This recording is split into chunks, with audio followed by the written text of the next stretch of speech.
calling the meeting to order, December 12th, 7:02 PM. Being Townsend Water Department, 540 Main Street, and being held virtually as well.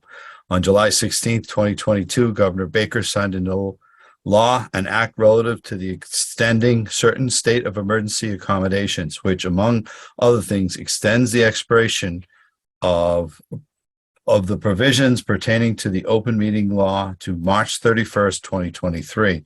Specifically, this extension allows public bodies to continue holding meetings remotely without a quorum of the public body physically present at a meeting location, and to provide adequate and alternative access to remote meetings.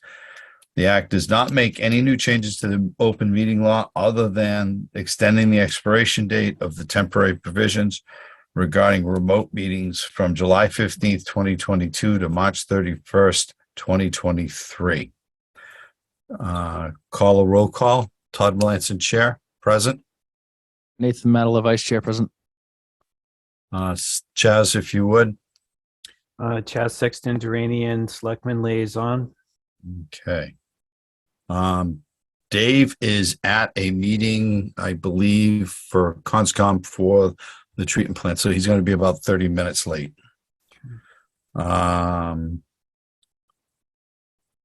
We have Mr. Johnson present. The person on the iPad, could you identify yourself, please?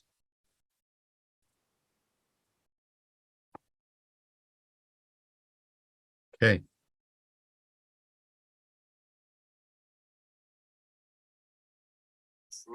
I have no additions or deletions. Approve meeting minutes of October 20th, 2022 and November 14th, 2022. I only saw the October one. I didn't see the November one. Is it on there, Nate?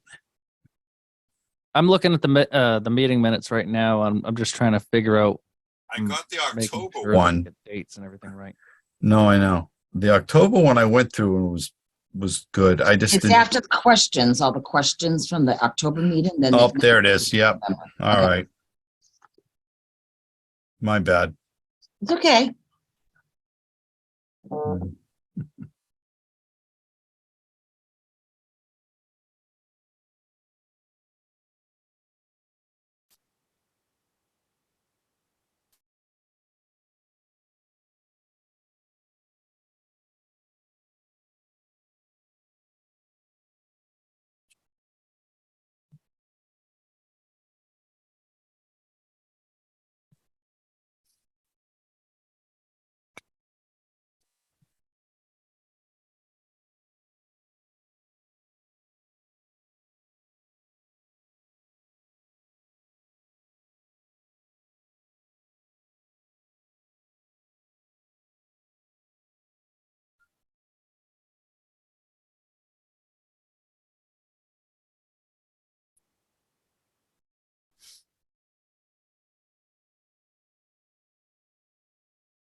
Sorry, everybody. I missed this one.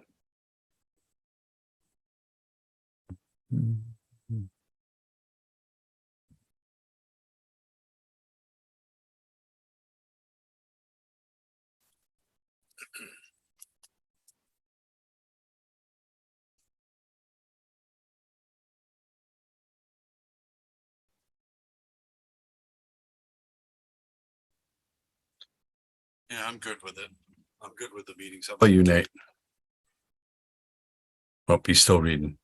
Other than just a few, I mean, it's there. Just touching at the bottom here. Sure.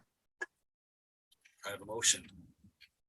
Mr. Chairman, I move that we approve meeting minutes of October 20th, 2022 and November 14th, 2022. Second. Motion's been made and seconded. Roll call vote. Any further discussion? If no further discussion, a roll call vote. Todd Melanson, aye. Nathan Medela, aye. Motion's made and pass. Didn't see any correspondence. Do we have any public comment beyond our appointments? No, nothing. Okay. Let's see. 32 Main Street was the one that said he called and he couldn't, he texted you and said he couldn't attend, correct? Or Bayberry couldn't attend. Well, didn't you get one when we were discussing as well Yeah, that that was, 32 Main Street, was it 32 Sabatino? Main? I wasn't. Yeah, okay, it was Anthony Sabatino. Okay, So, Mr. Johnson, since you're here and you're next on the agenda here, what is the issue and what can we help you with? Mr. Johnson, you're muted. Might be a Or- hard mute. Hard mute. Yeah. Can you, Brenda, do you have everyone muted or? no, no one is muted. Okay, It was a small meeting. I didn't feel that we needed to. yeah, Nothing yet. still can't hear you, Mr. Johnson. Can he turn the volume up on his speaker? No, that's I don't think it works that way. Well, that's how it works on mine. nothing yet. Gotta love technology. Hmm. Nothing yet. Yeah, it's not showing you muted as on the on Zoom. Yeah, it's so not, yeah. if you click on the speaker icon on the bottom right taskbar, and then I don't know what Windows version or if you even have Windows. Yeah, but because if like you mine's on the left, the click on mute. the arrow on the bottom right corner, and then you'll see a speaker icon. You right click on that and go to Open Sound Settings, and then go to Input. You should be able to test your microphone there, make sure it's working.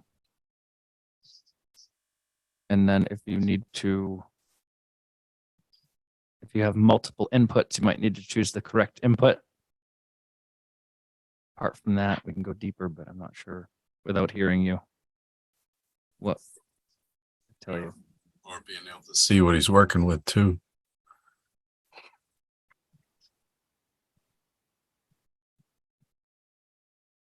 Glenn, you might have to call in on your phone or something like that if we can't sort it out. Yeah, is there, Brenda, there's a number on there, right? Yep. Okay. Let's see.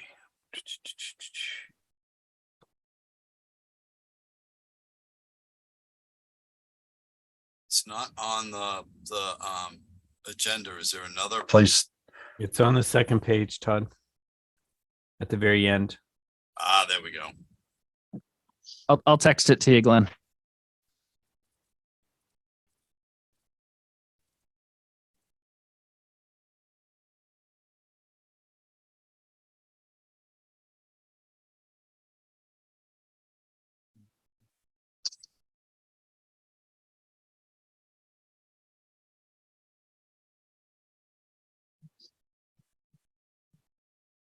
Get my phone to work.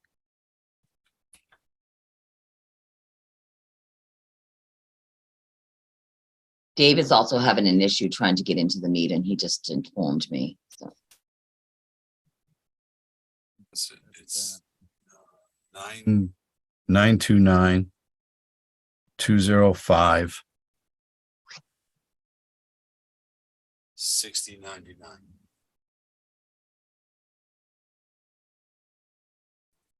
Nine two nine 205 6099.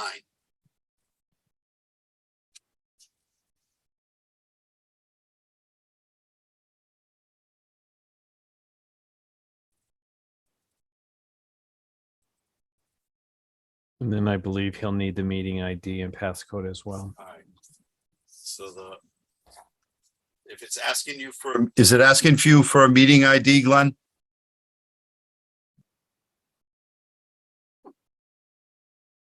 The meeting ID, if you need it, is 780, 871 0022 0095.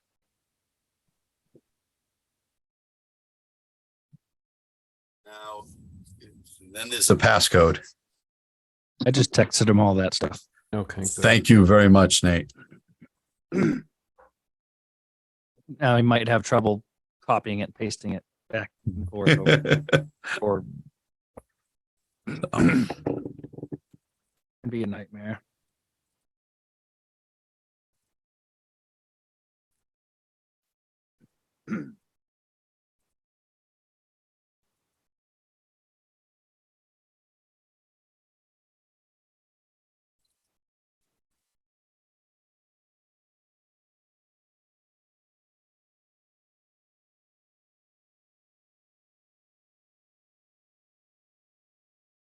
Nice Christmas tree in the back, Nate. It's actually a Hanukkah bush. Really?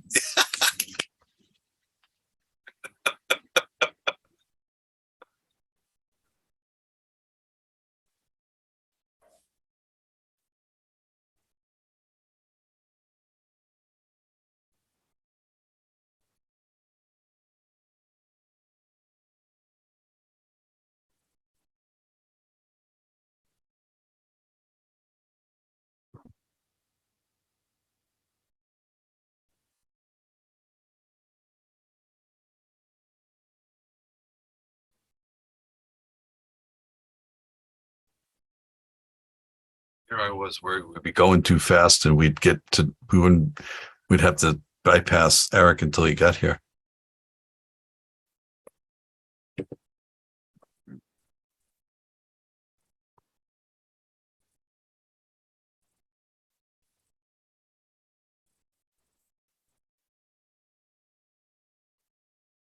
It's a heck of a setup you got there, my friend.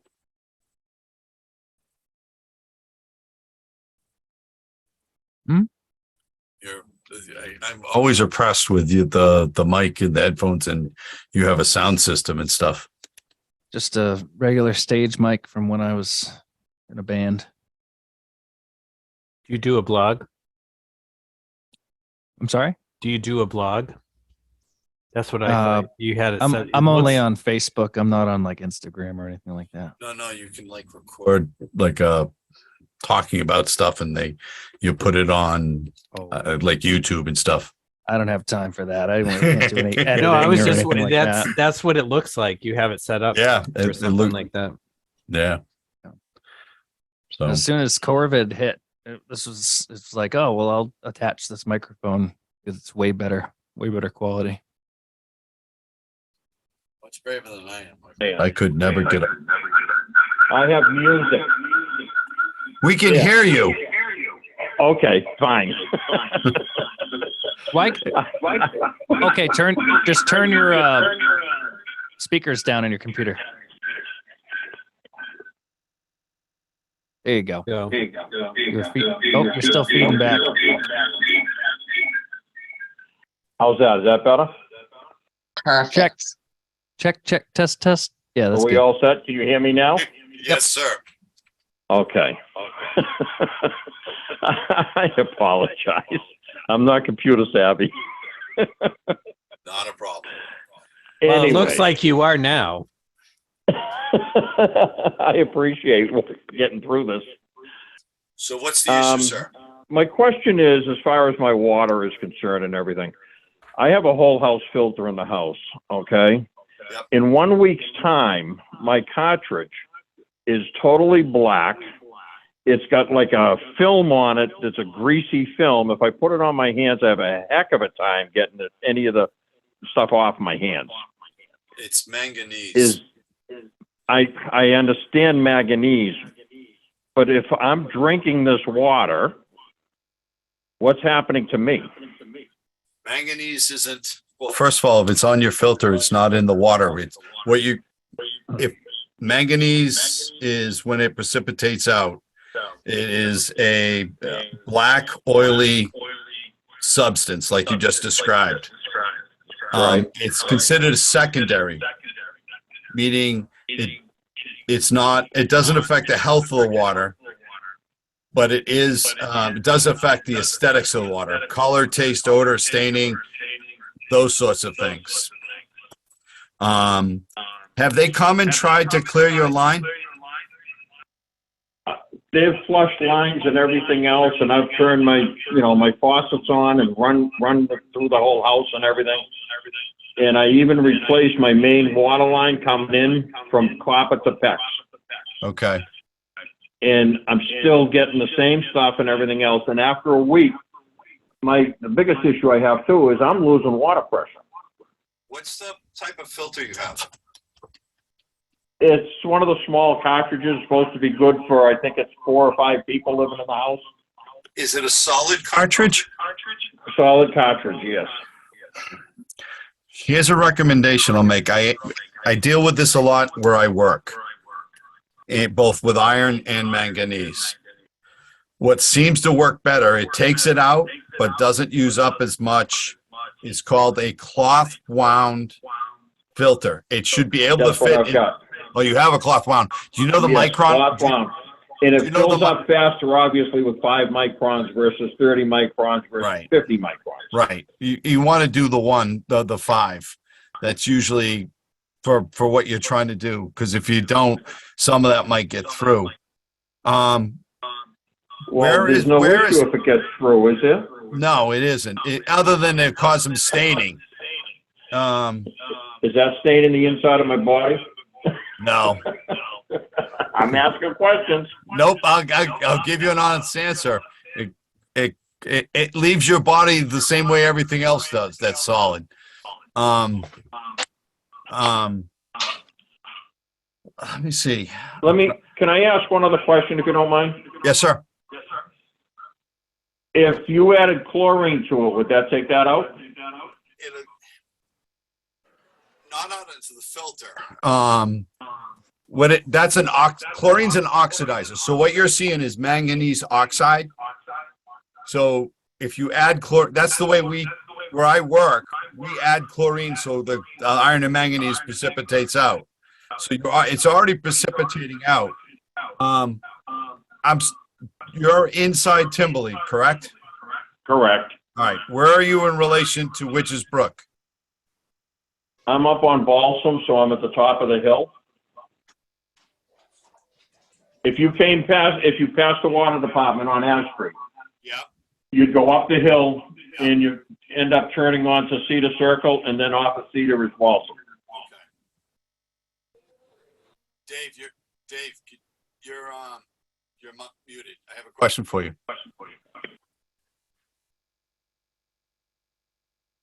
Go What's ahead. that? Is that dead ended up there at Balsam, Dave? No. It does. It's Oh. the whole neighborhood. Right now the wall's having problems. I get a huge echo. Yeah, it's from Mr. Johnson. Just kind of deal with it. Yeah. So the whole neighborhood's like that. We've tried everything. Until the wells which are old and unfortunately Till we get Harbor Trace on. correct. There's Have you- nothing. Have you tried to go? I mean, he's got a new service line, he said, so that's not the problem. When I say service, not from the street into the house, All right. the house. Dave, have you tried gumballing or It has nothing to do with his house. It's the whole neighborhood. And today Correct. it has to do with the neighborhood. Until we can get something in the ground, there's nothing. Otherwise, I shut down the 2 wells in Tinley Park. That's the only option. we can't really make it without those 2 wells, can we? Not really. All right. My other question would be is there any way to filter the water coming out of those wells?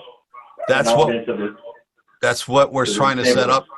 That's what we're trying to set up to do with Harbor Trace. Those 2 wells will go to the treatment plant at Harbor Trace, but beyond that, no. Well, you'll have the water treatment plant's what, 3 years out, right? Ballpark? No, what? It's out to bid now. Say again, Dave? It's out to bid now. It's in the bidding process. So we should have a contract come this spring and construction starting in the summer. Completion from December to 2020, April 22 and 24, depending on what materials. I'll be honest, I worked on water treatment plants before. I was retired union electrician out of Boston. So I'm well aware of a lot of it. And my question was, is there a temporary hookup that they can do as far as treatment is concerned to get the manganese out? No, not that DEP will approve right now. We have no discharge point for it.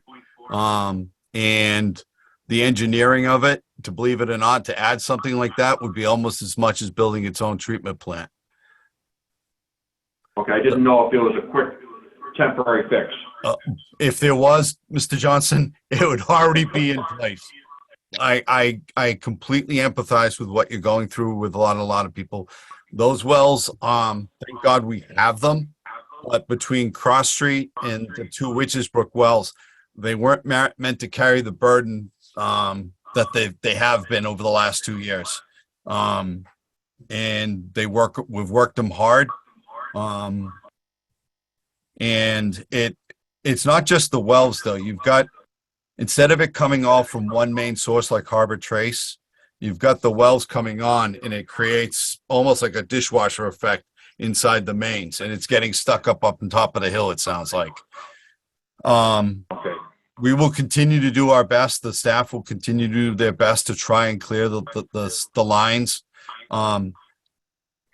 Dave, do we have the volume to look in, to maybe look into hooking up an automatic flushing hydrant? The flushing isn't the problem.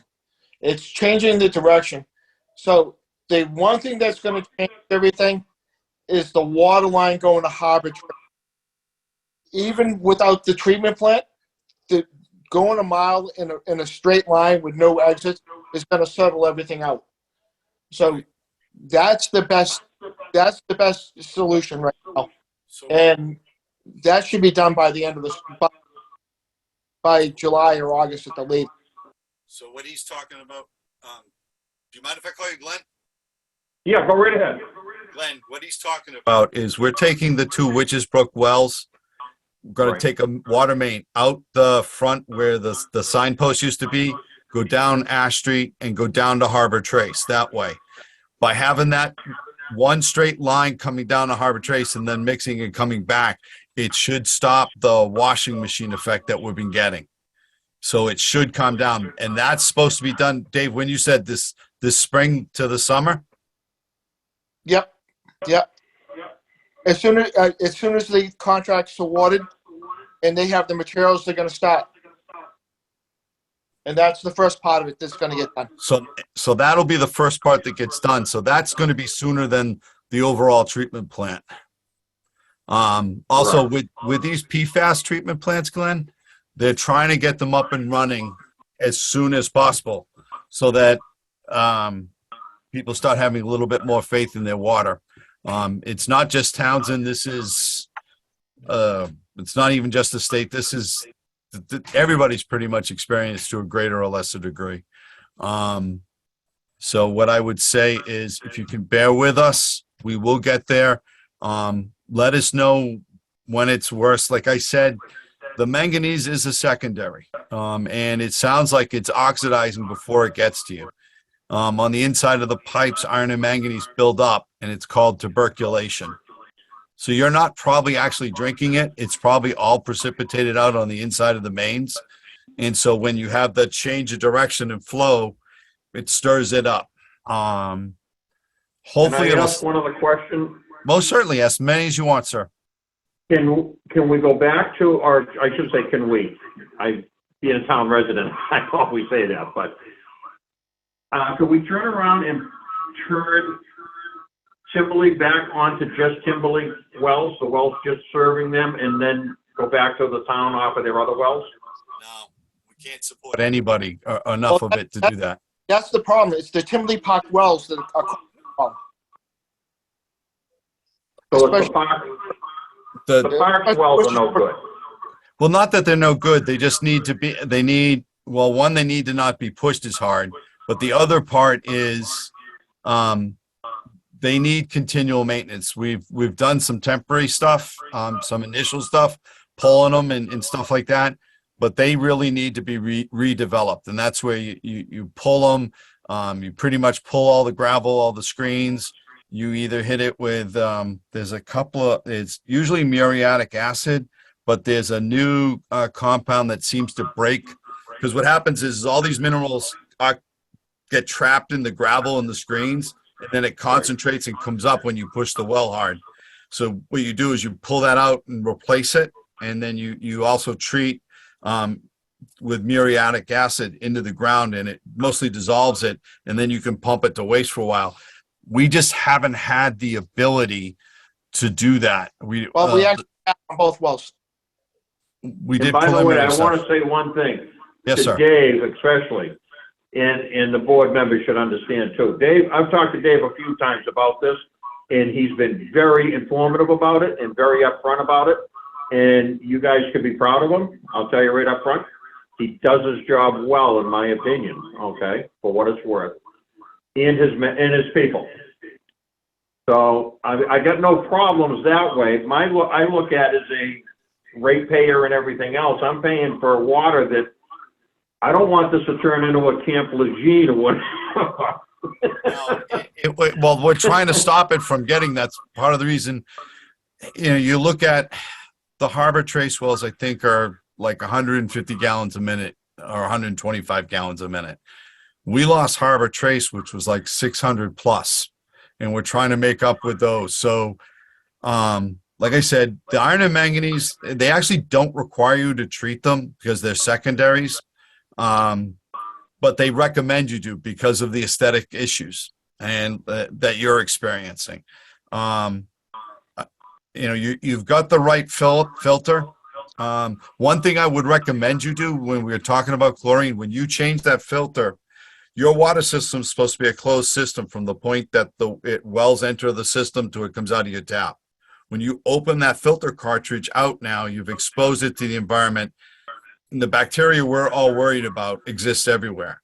The good way to sanitize, wipe it down, take the old filter out, wipe it down, a capful, not a cup, a cap full of bleach in the reservoir. Put the new filter on, screw it, let it run out the kitchen tap until you don't smell bleach anymore, and that'll sanitize the whole inside of the reservoir and that new filter cartridge. And that way you're making yourself safe from any sort of bacteriological contaminant.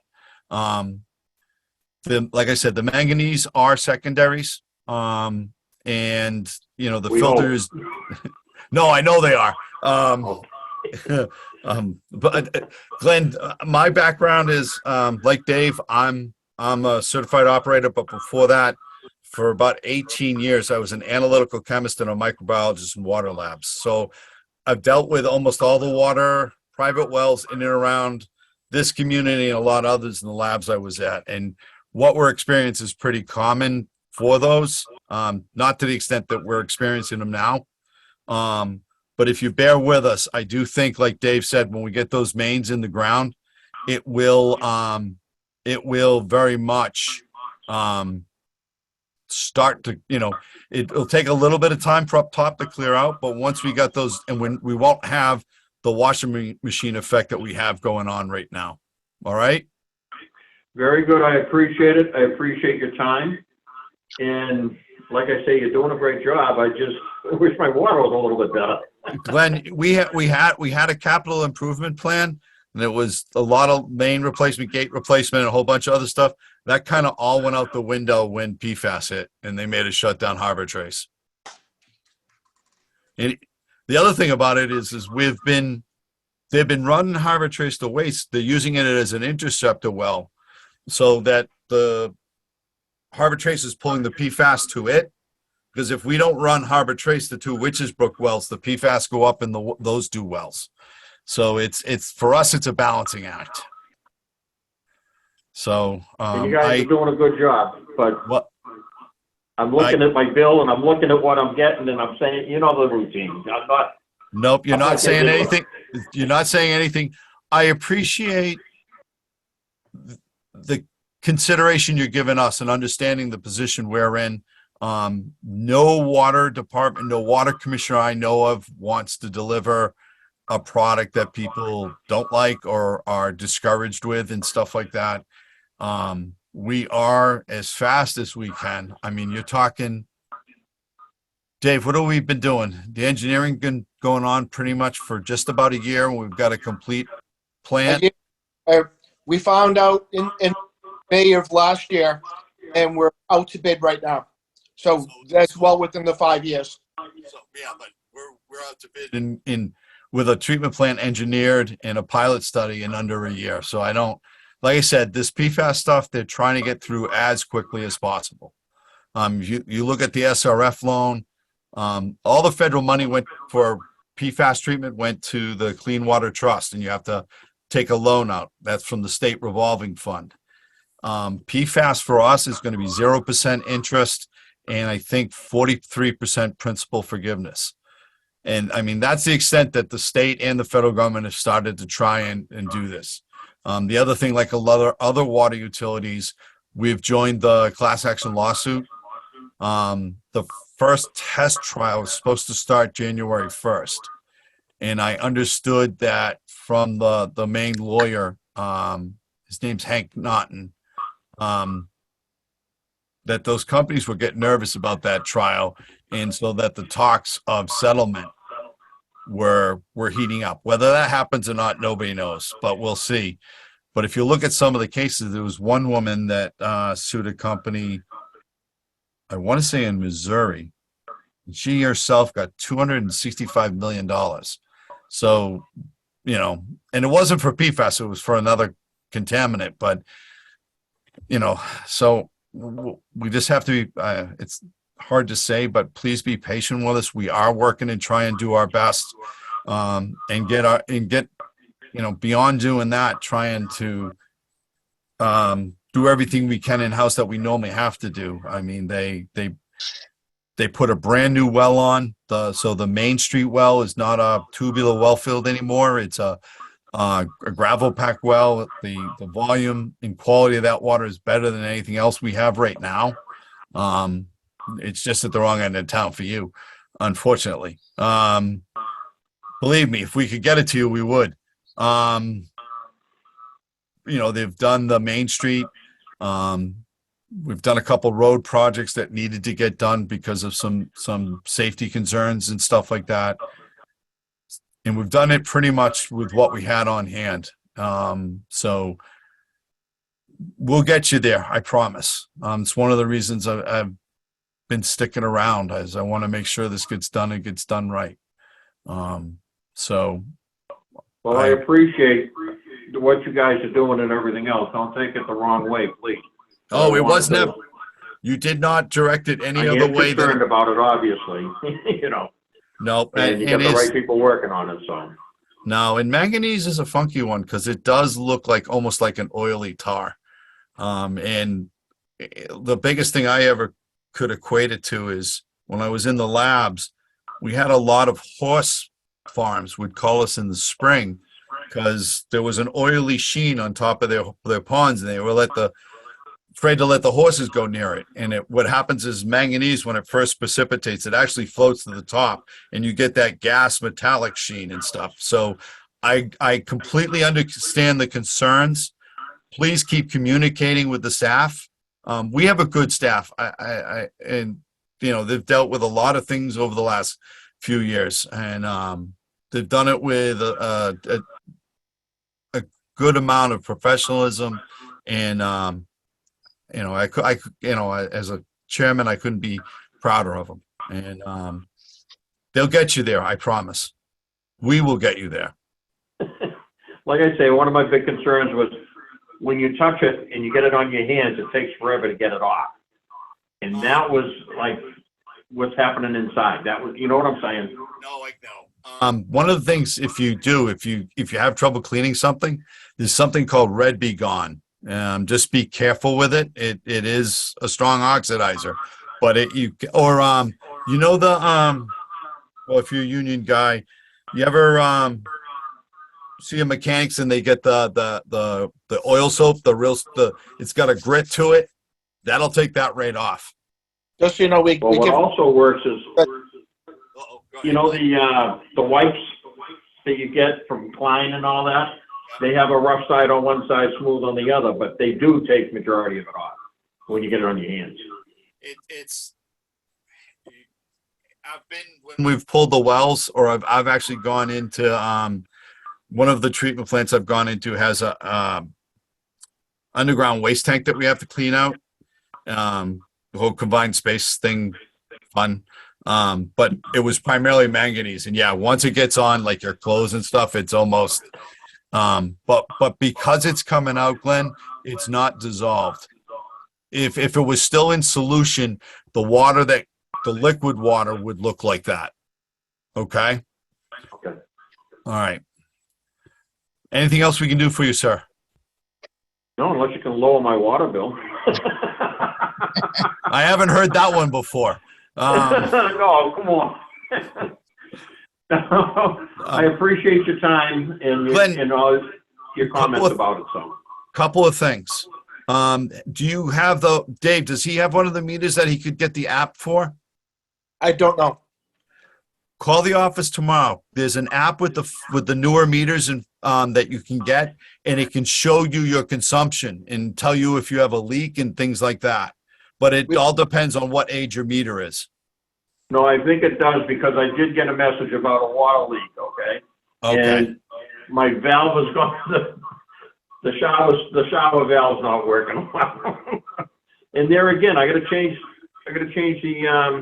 the gaskets in it almost every 6 months. He does have the new meter. That's what I thought, yeah. So hopefully get that straightened out, change the valve, and I should be all set with that one, so. The other thing is when you chlorinate the filter, Yep. is it mainly the shower gasket you're having a problem with? That one is, yes, I changed the faucet downstairs. You know, the other faucets I've replaced, so it's just a case A of problem with replacing that. that one. If you have a problem with that gasket, when you clear the chlorine, use that one because the chlorine will get rid of any of the manganese buildup in that gasket. All Okay, right. That's Also, very good. also flush your hot water tank if you have one. Yeah. Have you ever flushed the hot water tank? You need a hot water heater? Yes, I do. And I try to do that once a year. I'm gonna probably have to do that more often. Yeah, I don't think I've ever done it.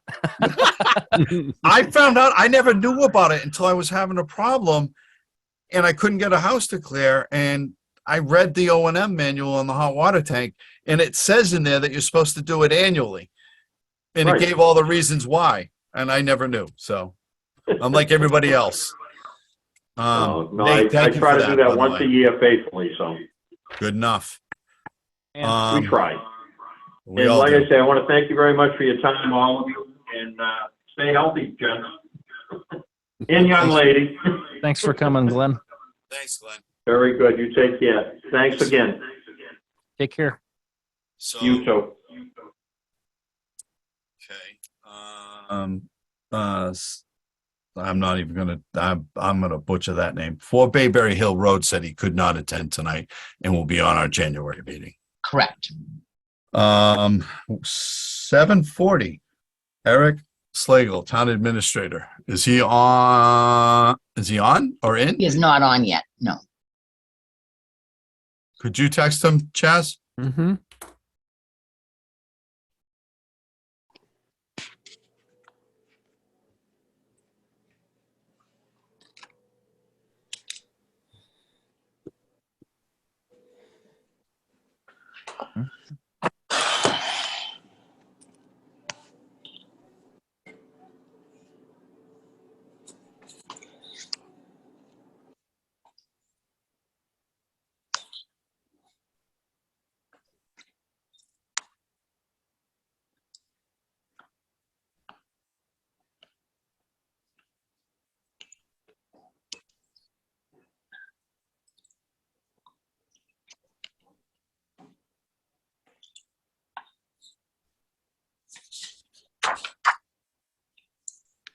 Put myself on mute for a second. I have to take this phone call.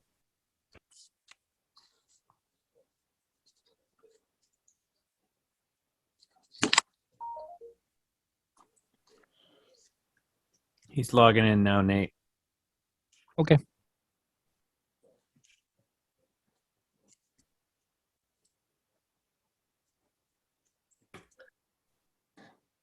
I'm my dad's healthcare proxy and he was calling me, so I just wanted to make sure he was all right. Thank you. What'd you say about Eric? He's on his way. All right.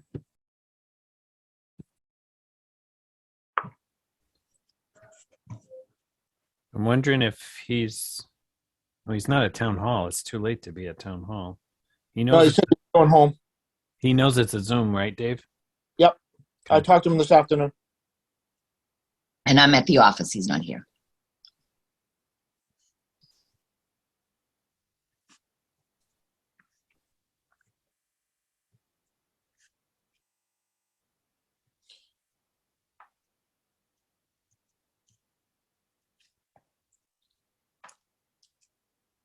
So just so you know that I did the planning board tonight and it's in review to the 9th of January.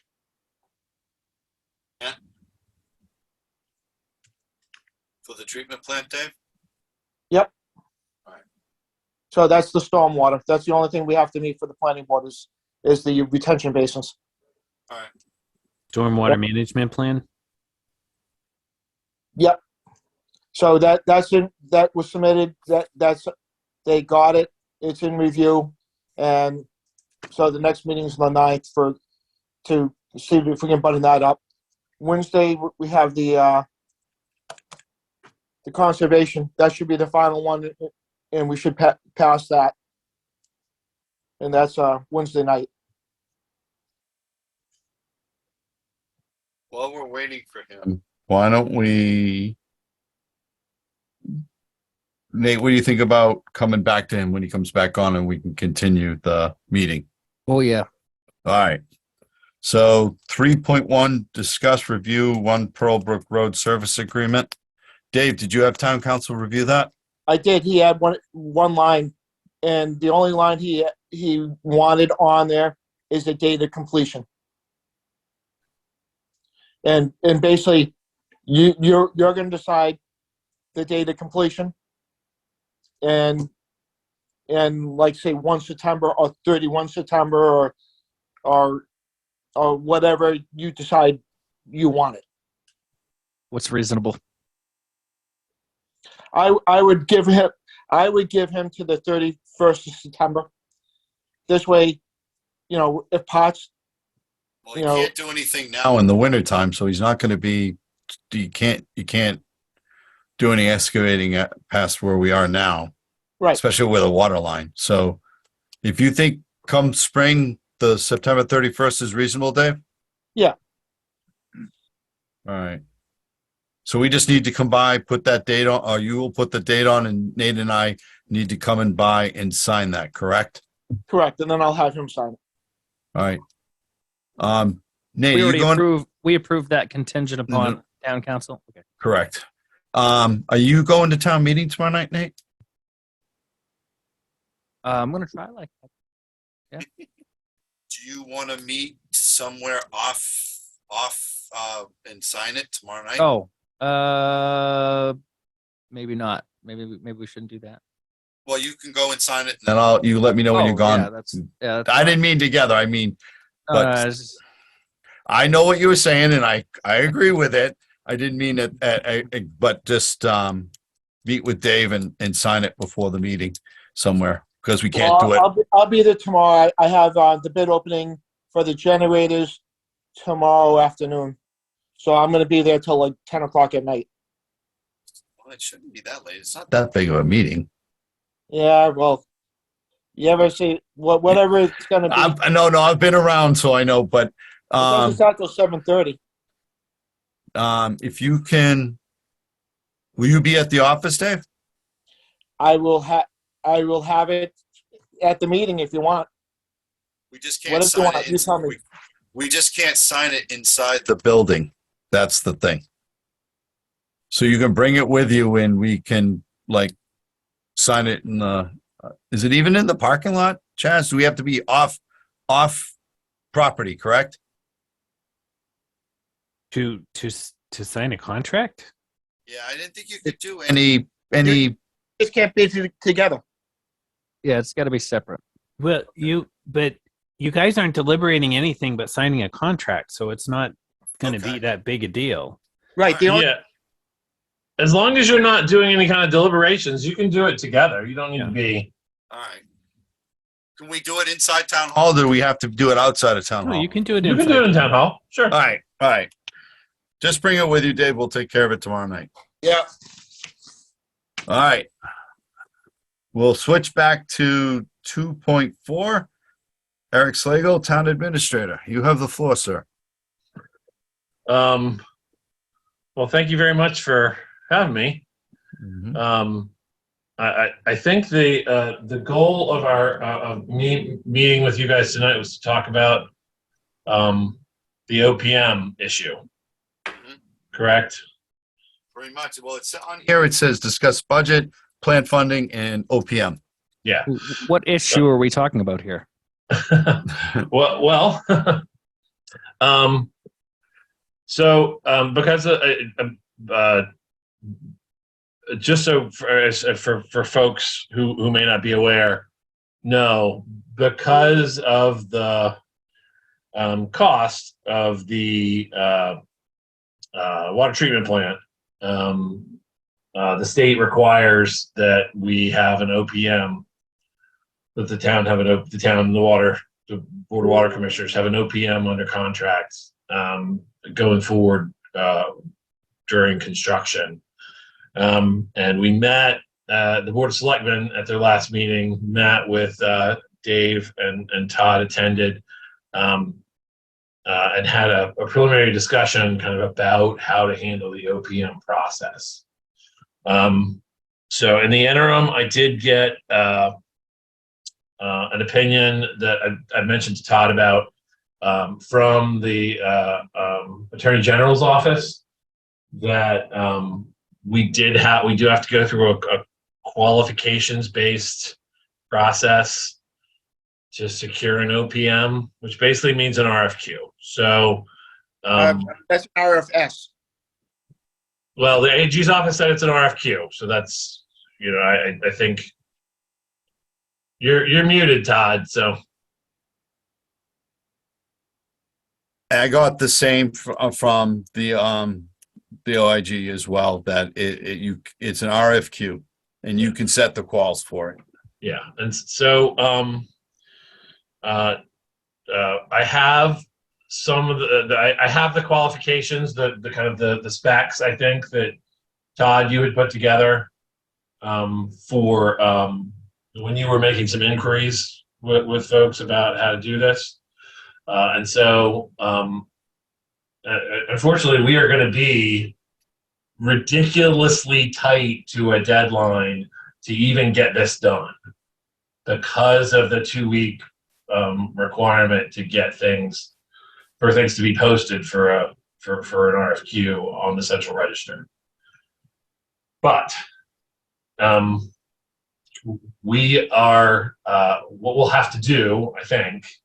The only thing we can do is post the RFQ in the paper this coming Friday. I've already talked to Sabrina about it, and I have the draft language.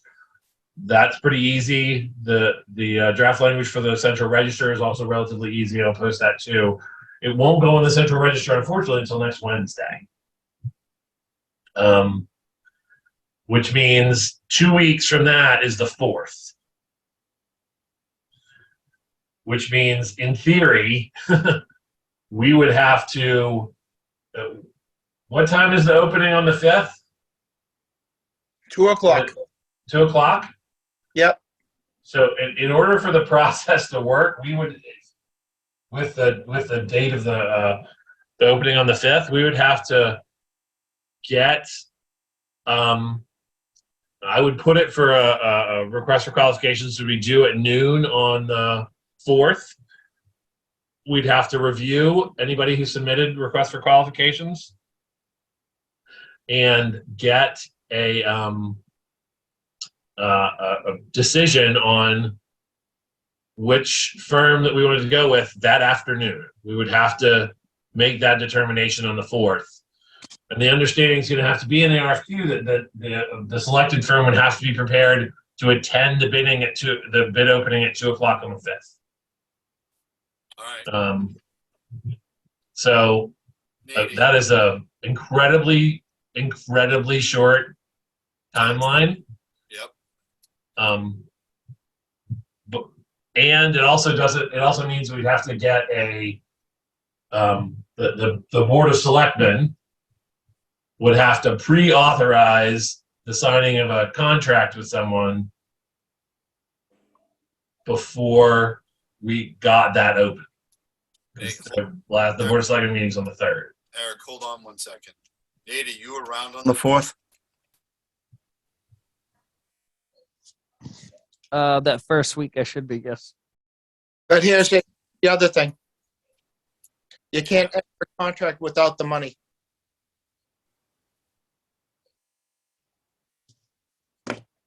And there's no money available because we haven't put it out to the loan yet.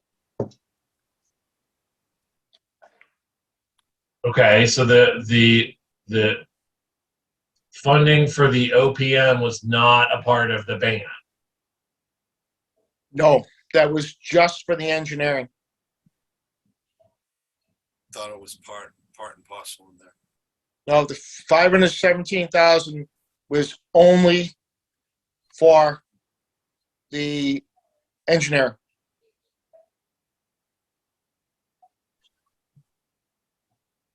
So,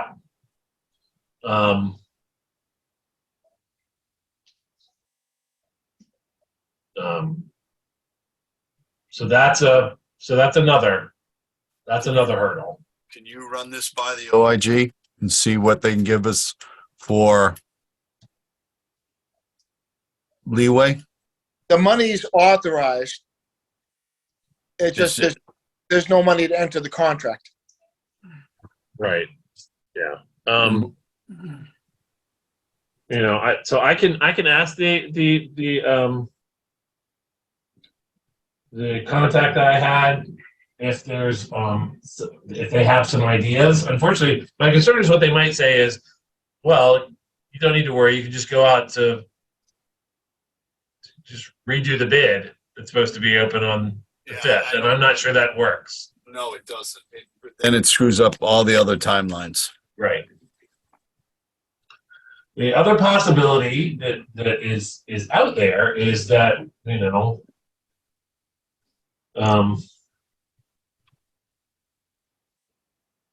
well, you know, we could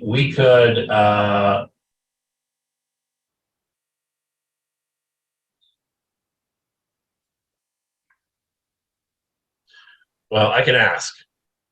I think we're going to have to start the process regardless if we want to go this way, because this is the only way to get an OPM process before the 5th is to have it in the paper on Friday and to have it in the Central Register next Wednesday. That is true. Because if you even wait a day or two, it can't get done. Right. Yeah. So the two possibilities are we talk to Melissa, the treasurer's office. We have an authorization for the borrowing, and see if that's possible to turn around in 2 weeks. I know we just had a ban. I don't know if that's possible to turn around another one in that short period of time. Just a question. I don't know. The other possibility is that we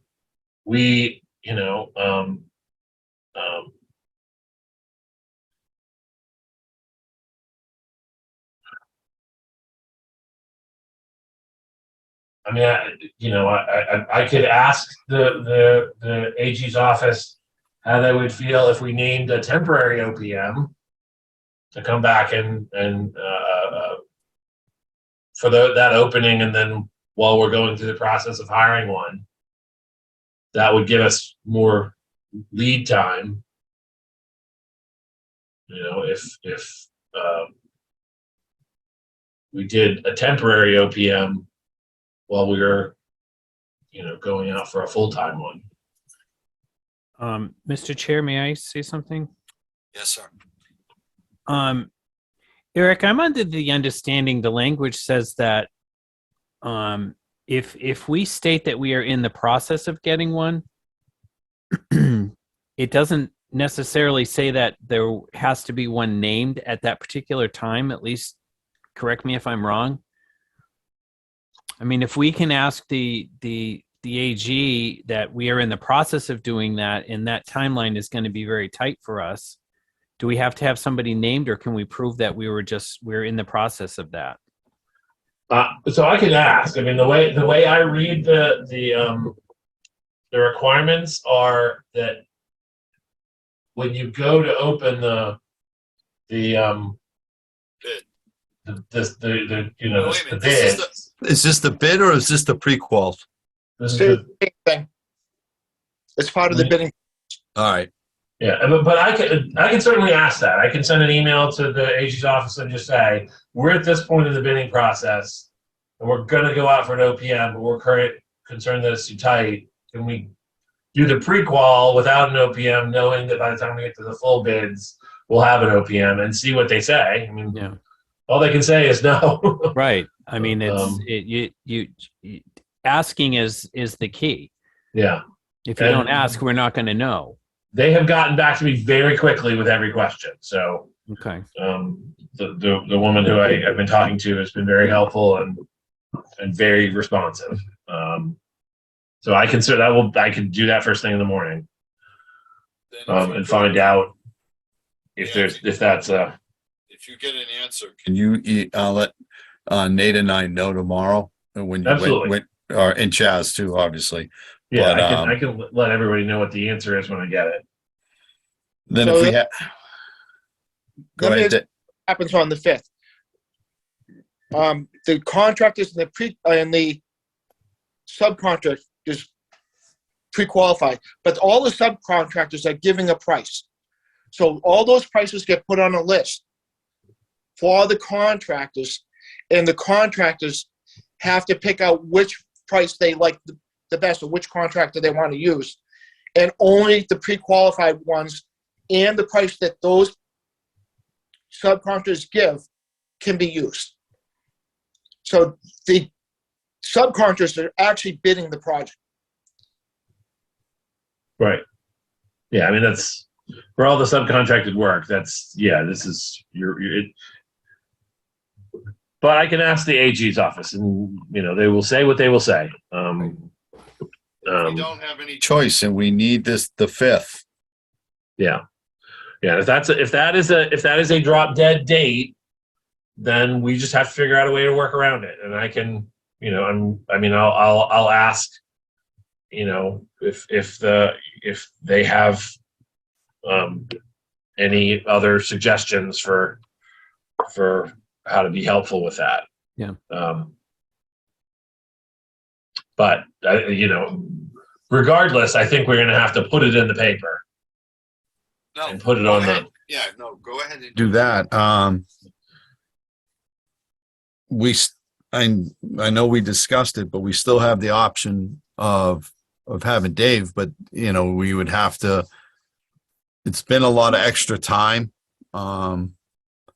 and it was something we discussed at the last meeting with him being the OPM, but where, even if he was temporary or part-time, it still would be a lot of extra time that you really don't expect. So, I mean, that's still on the table to a certain degree as well, especially if the 5th is the drop dead date and we can't get this done because of the contract money and stuff like that. I don't think we have another choice, Eric and Yeah. Chaz, Nate. And so Even that's why I would ask whether or not there's some sort of guideline. So I'm almost certain that there are projects in Massachusetts history where they've switched OPMs mid-project. Oh, I know they have. Groton just did. You know, so it happens. Yep. You know, if we tell them that we have a person on staff who's a certified OPM, maybe the AG will say, well, if that person is, acting in that capacity, it's okay if you go an extra couple of weeks without an OPM because that person has that capacity. I mean, they may say that. All I can do is ask. Right. Yeah. Just so you know, I've been doing that job for over a year now. That's why you see me doing all the extra time. And my typical work week is not 40 hours. It's closer to 50 every week. And everyone knows that I'm in the office at 6 o'clock every morning because I have to answer the emails and try to get this project done. That's why the project's where it's at, because I've been pushing it and doing all this paperwork. It just I don't mind doing it temporary, but if that helps, because I've already been doing it and did it today, and I've got the next meeting on Wednesday, and those are all meetings the OPM should have been going to. Yeah. So No, well, we can do my vision of the OPM, and I don't want to hire another engineer to engineer the whole thing. My envision for the OPM, if we were going to go outside, to be honest with you, was someone that attended the monthly meetings, did the SRF drawdown. Excuse me? Well, let me finish. Review change orders, and do like a monthly report to the commissioners. You can set the scope of the OPM. The OPM does not have to be another engineer that sits and reviews the entire project. Either we trust the engineers to design a working plant, which I think we do. I don't see the need to have a complete another engineer review the whole thing and double check or double question Ty and Bond, who's been engineering the treatment plant. And you can, and the OIG has said as much, you can set the qualifications, the parameters of what you want for the OPM. yeah, there's a baseline, and you don't have to go above it. So if all we want to do is just the very basic, that's certainly what we can do. And the other thing that I verified with the AG's office is that we can put a not to exceed price in the RFQ, so that we know that we're not going to spend more than X dollars. And then anybody who puts in requests for qualifications knows that that's the cap. And so that was the plan, kind of going forward, was to do that. And there are a bunch of smaller firms that do this sort of thing. At the baseline. They weren't too hard to find. So I think in the interim, find out where we stand with the AG or OIG or whoever the heck tomorrow. Yeah, I'll send an email to the woman that I've been in contact with at the AG's office first thing tomorrow. When I get a response, I'll let everyone know. I don't think I have Nate's email, but I can. If you send it to Brenda, she'll get it. Okay. Why don't you do that? Why don't you send an email to Brenda, and then Brenda can email Nate and I. Okay, we'll do that. Are you all right with that, Nate? Oh, absolutely. All right. So That if we do figure out a way around the money issue. So for instance, if the answer is you have to do this speed process on Wednesday the 4th and sign something. Obviously we'll have it pre-prepared to sign. We have to do a speed process. My guess would be that the 3 people we would put on the committee to review it would be Dave and Todd and Nate. to review it on Wednesday afternoon, to review the submissions, and then make a determination, and then, sign the contract. Would it need to be a joint meeting?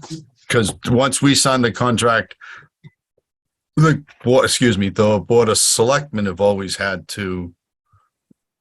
And once we sign the contract, is it good to go, or does it need Board of Selectmen approval? Well, yeah, I think, so if we had to do this the fast way, which hopefully maybe the AG office will give us a way out, but if we have to do it the fast way, the only way to do it would be for the Board of Selectmen to authorize me to sign the contract, based on the not to exceed price. And Nate and Dave's approval. yes, and based on you guys qualifying someone. When's your next meeting, Chaz? The 3rd. Or third.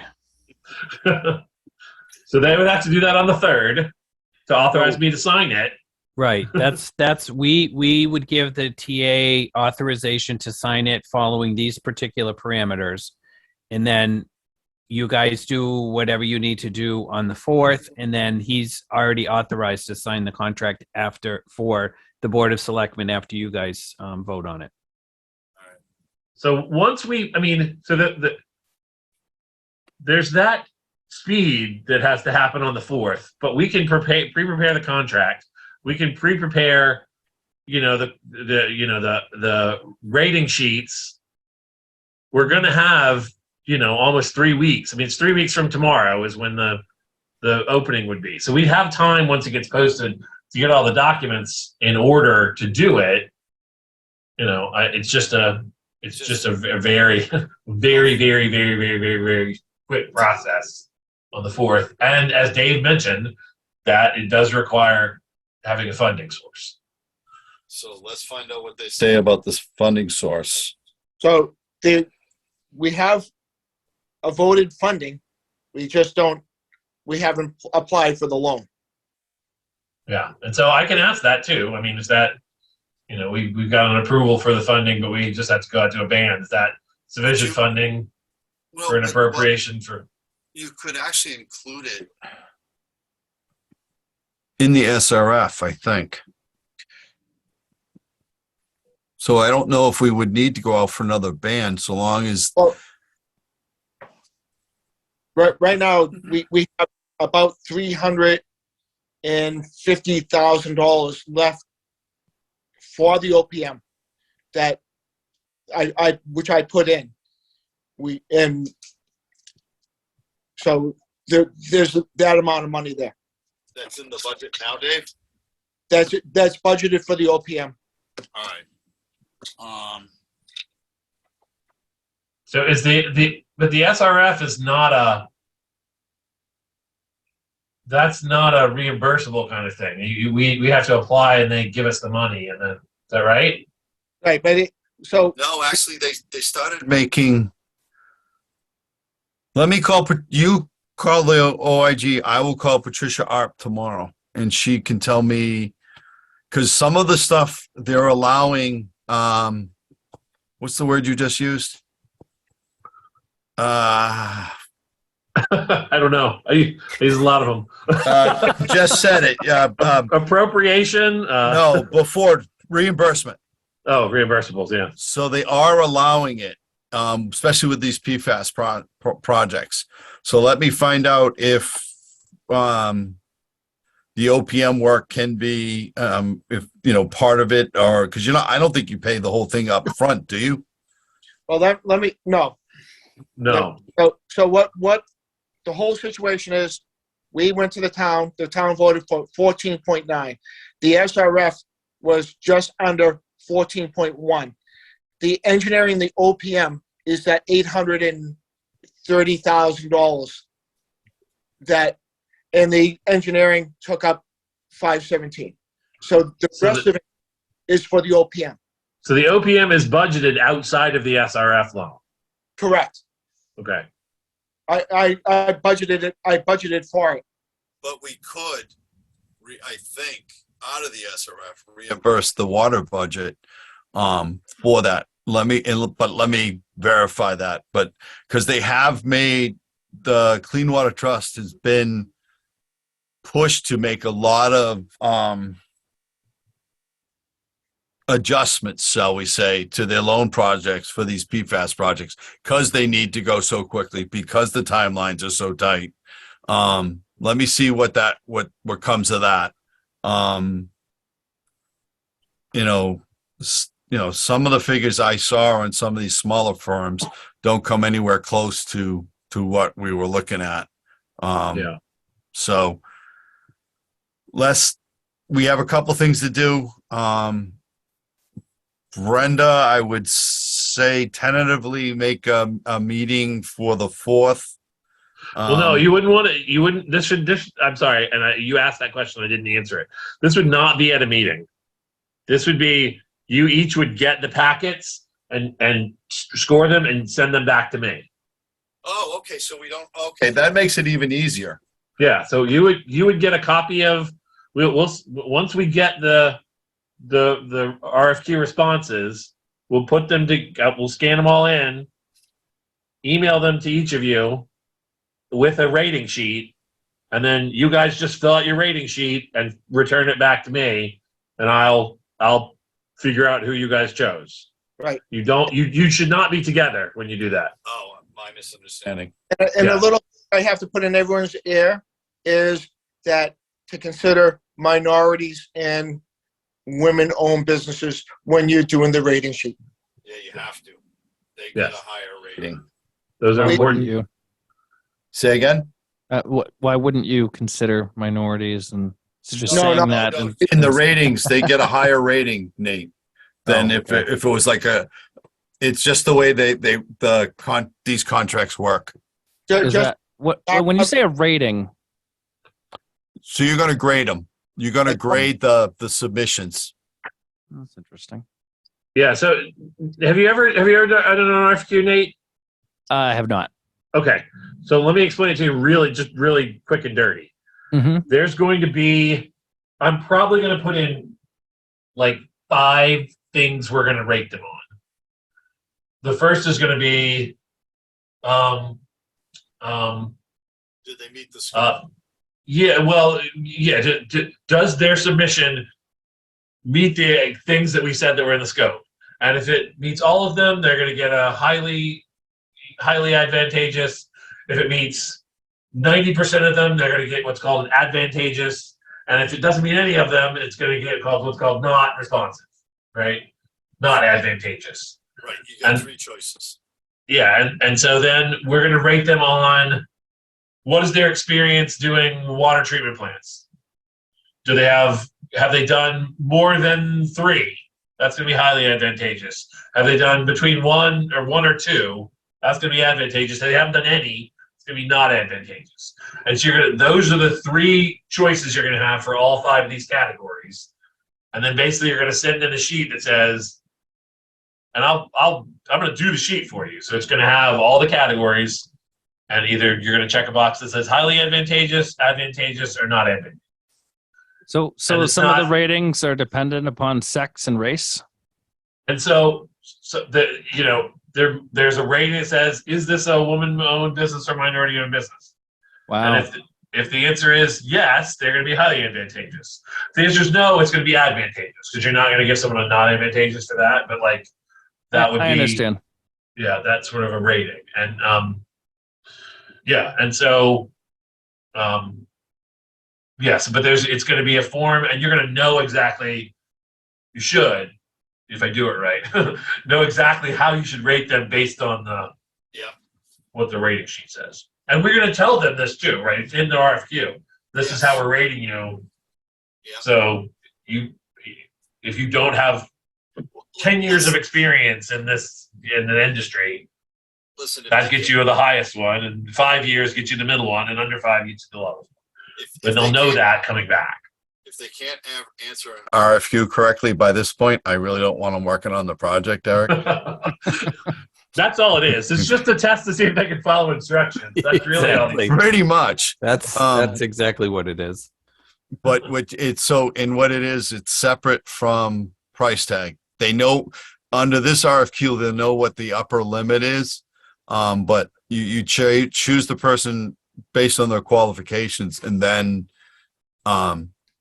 you negotiate the price tag on it, Nate. Yeah, I'm not allowed to talk about price until you pick the person, Correct. which I think is really weird because it's really it's like totally against my thought process for how municipal contracting is supposed to be, but that's how it's supposed to be. Yep. No, and I mean that's the way we did the engineers for the treatment plant in Chelmsford. Is we did did an RFQ, and then once we chose the firm, that's when you saw the price tag. Yeah, as long as we put a high dollar amount that we think is going to get what we're looking for, and not because what we don't want is somebody coming in thinking they're going to charge us for the Cadillac plan, right? Like, Right. Well, that's why you said you're going to put a not to exceed on it. yeah. So we're going to put a not to exceed. I was thinking about $75,000 the not to exceed. All right. But I think that would be probably appropriate for just a base level of OPM service from construction onward, since they're not going to be doing all the pre-construction stuff that's already done. Mhm. And so we'll see. We'll see. All right. Um, So we'll be looking for your email tomorrow, Eric. Yes, so I will send that to you as soon as I get back. All right. And I've been working on the RFQ, so it's not done yet, but the bulk of it is almost done. And I will. I'm not going to need that until next Wednesday because that's when it's going to post in Central Register. So sometime I will send that out for folks to just check sometime next week, sometime this week. So we have it finalized by Wednesday. Do the same way. Send it to Brenda, and she can then get it directly to Nate and I. All right. Okay, we'll do. All right. Anything else for us? No, I think that's it. I think that's fun enough. That's enough. The only thing I have to bring you up with that is also that, we ran out of time with this. The other thing we're going to run out of time shortly on is hiring people and having the union contract fixed before we hire people. Because right now, I only can hire people at $20 an hour. And no one's coming to run a treatment plant for $20 an hour. So just so Todd and Nate know, I have reached out to the union in an effort to try and jumpstart this, and the union rep has not gotten back to me. So I called and left another message today after I talked to Dave. I'm gonna end up. I think tomorrow. I'm gonna end up just hauling over to Highway and trying to talk to the union. Steward. Let me ask a question. Dave and the guys, I know we've talked about this before. But I know the staff have too, and I know he hasn't responded to that as well because I've asked the question about water splitting off of Highway.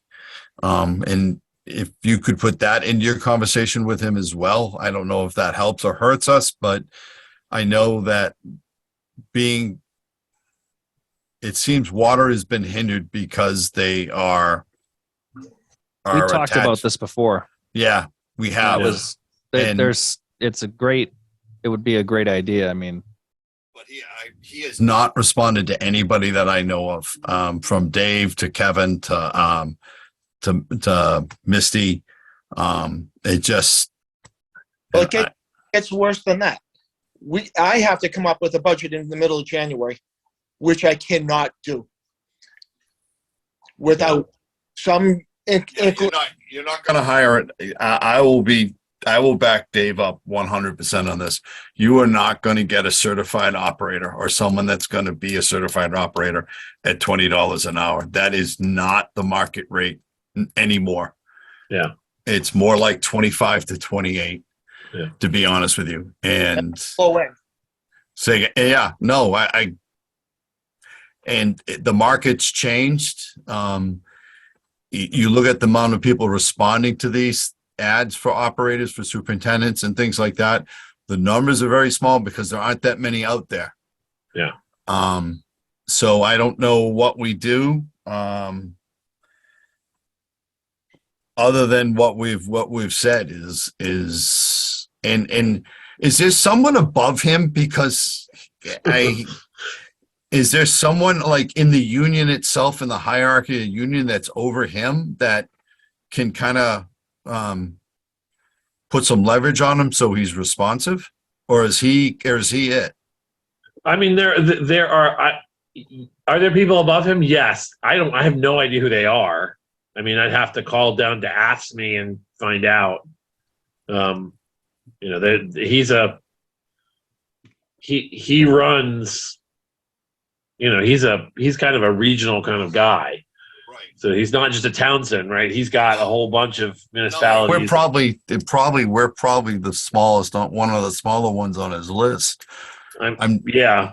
And that would be the downside of splitting, is because then you become an even smaller union.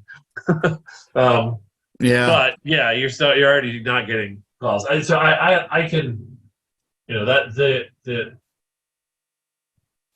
yeah, I don't want to opine about the splitting. I've gone through that before, and I didn't like it. Splitting unions, and gets like things a little bit too fractured, but that's just my opinion. So that would be between you guys and highway. I mean, between the members, the membership in water and the membership in highway. Yeah, what we potentially would want and what the members wanted might be different, but Right. Yeah. So that's a different. It's just, for me, I always have trouble with it because we're a different funding source in the town. The operators themselves are different than the employees because they are certified operators, and there's I don't know what Parks and Rec do, and I don't know what Highway does for certification and stuff like that. So, but I do know that what is set for the going rate for operators is not the going rate, and we won't get anybody at $20 an hour. I do think that there was a proposal to try and, kind of at least help with that issue. The problem is that until, it doesn't matter who the union is makeup. If the AFSCME rep is ignoring us and ignoring the members and ignoring the town, it makes it really hard to do business, whether or not you're a part of a bigger union or you're a small union. You know what I mean? Yep.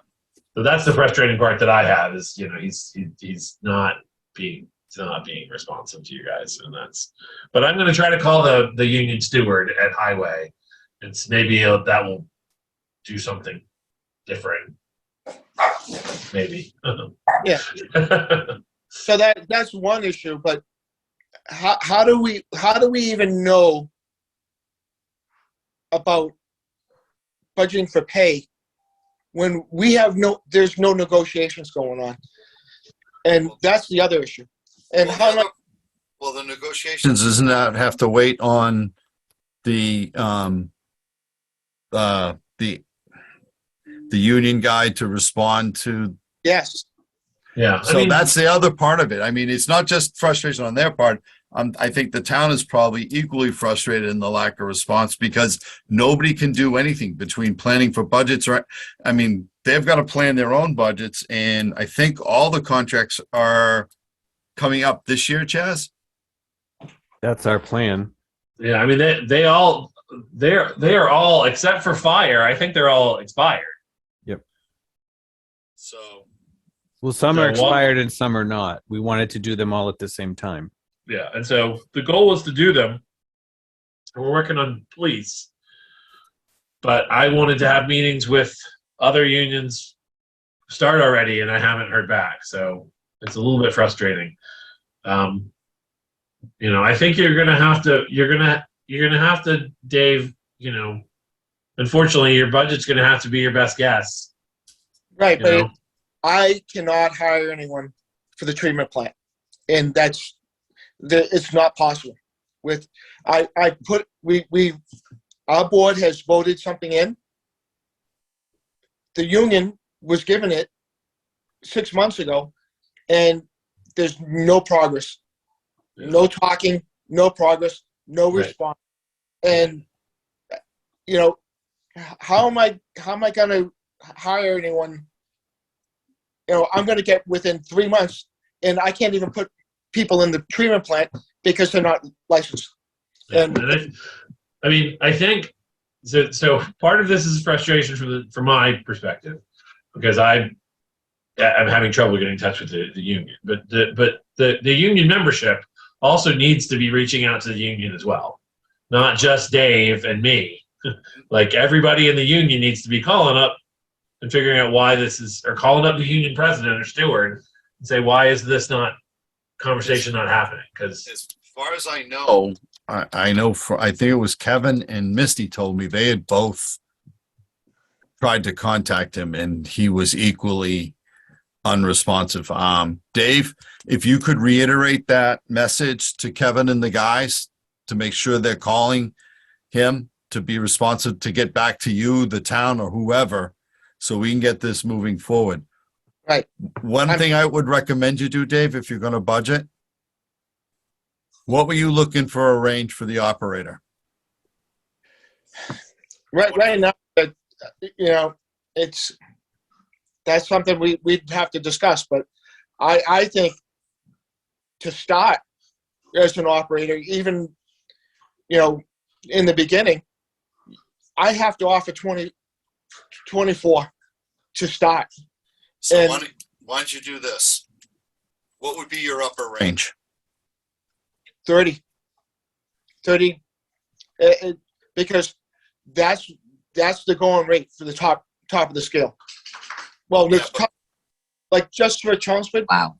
I know every one of your guys in Chelmsford but- makes 30. Yeah, I know. Now, is that a full-time position Yeah. Oh yeah, for one or more individuals? I think we budgeted two, but one to start at least. Well, may I That's- ask, if someone's unlicensed and they start at $24 an hour, why is it that I'm here for 21 years and I don't make near that? But you're not a licensed operator. But neither would they be when they're started. They will be. That's what we're talking about. We're not talking about hiring an unlicensed one. We were talking about hiring a licensed one.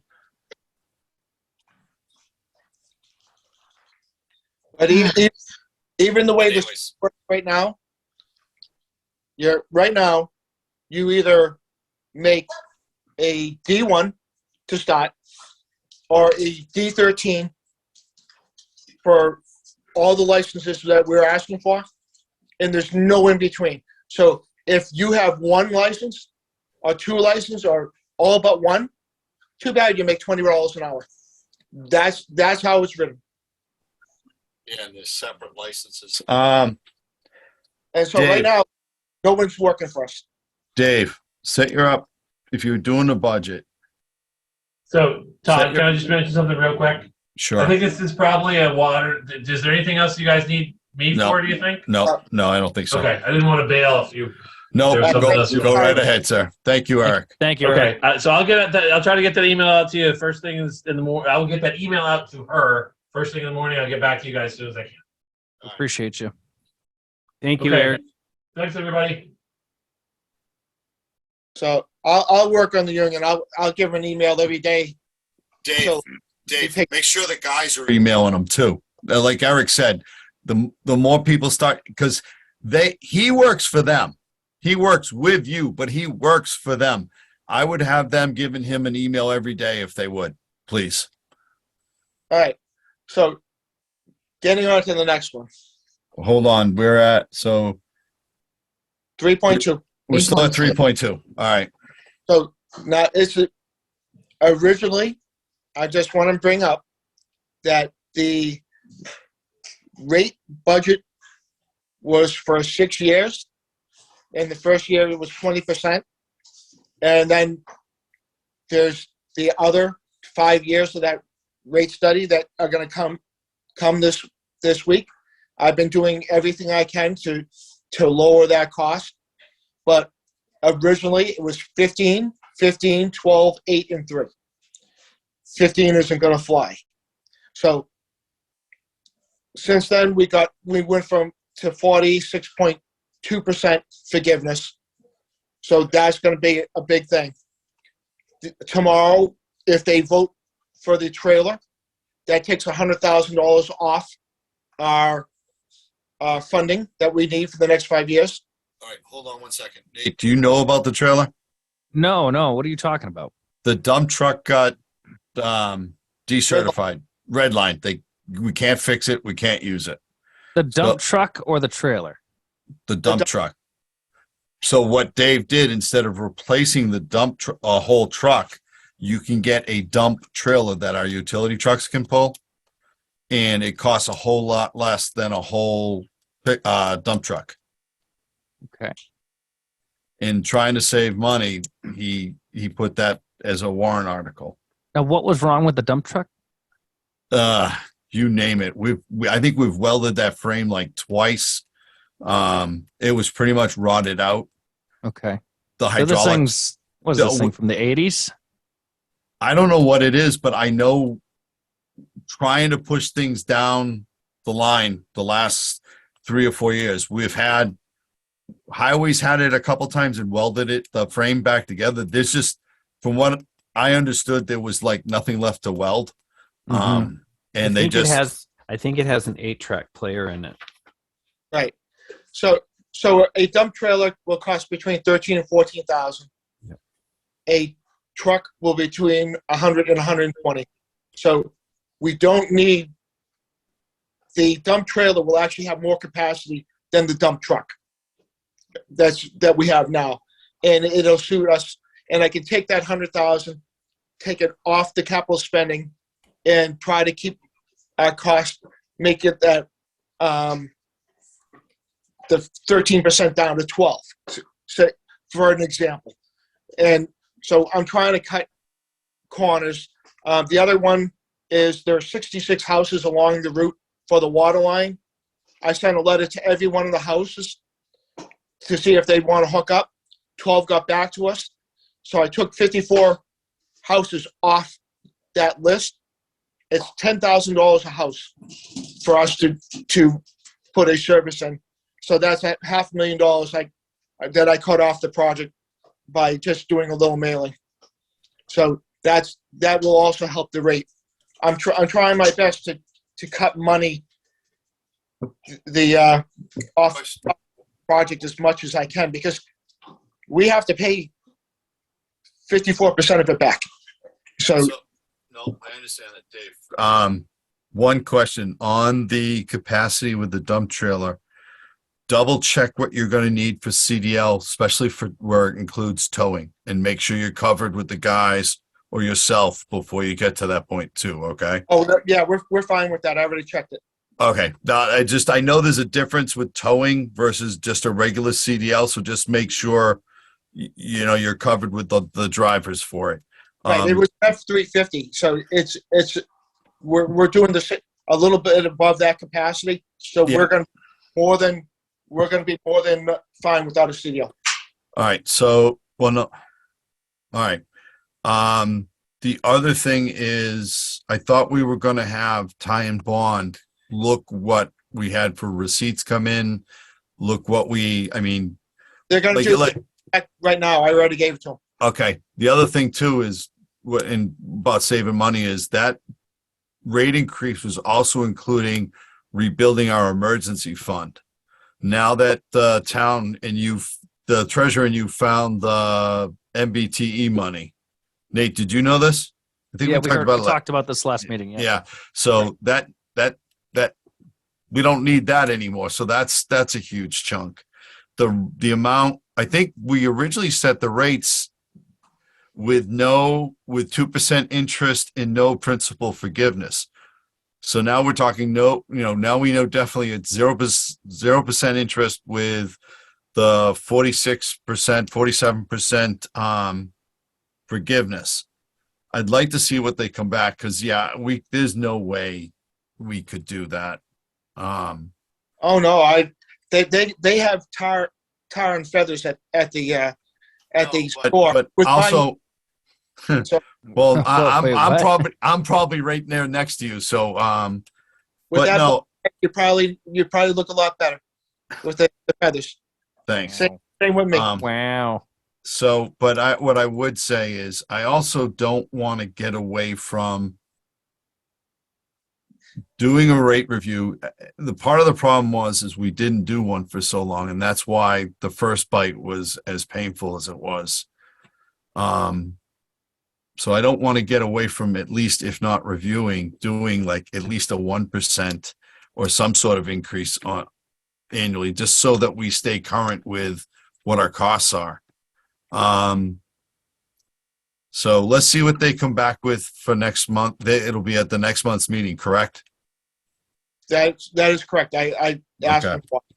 Just so Alright. you know, no matter what happens, from now on, there has to be every year some kind of small rate increase, because Most of them, yeah, I agree with that.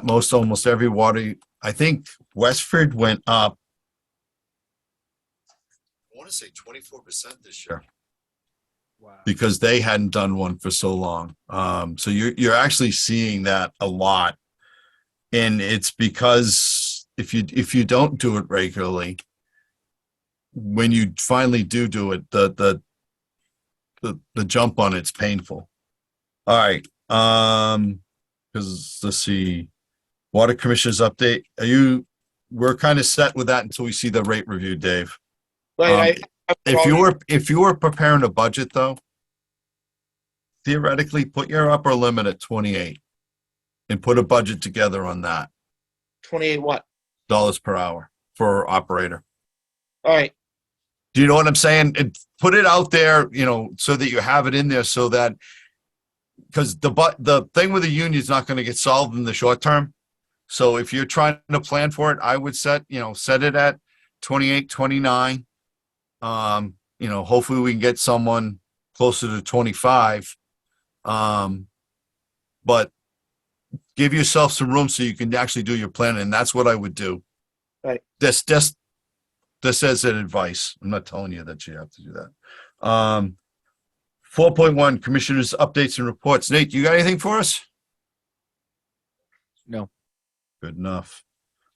Liaison update and reports. Mr. Duranian, you have anything?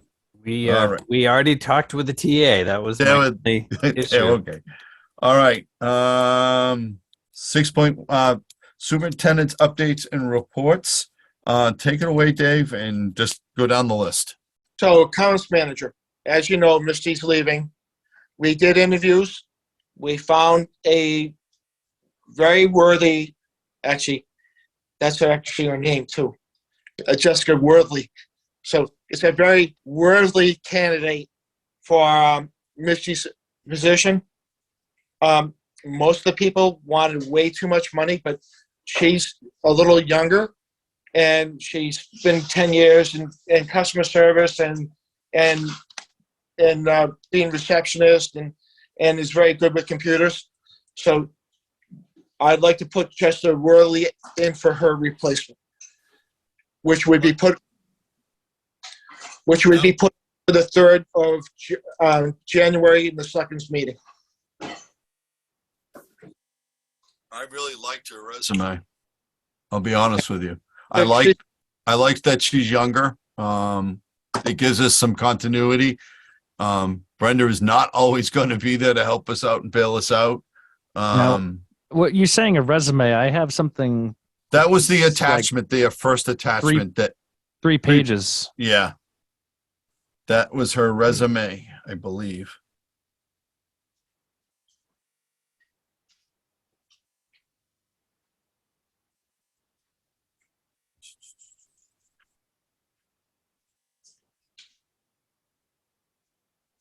All of her paperwork came out correctly, but when it printed, some of it said recipient's name. It was fillable, but on the screen, it was fine. On the screen, it looks fine. Yeah, I read it. I don't know why it came out like that, but again, she'll know more than I will. No, and she's got a decent amount of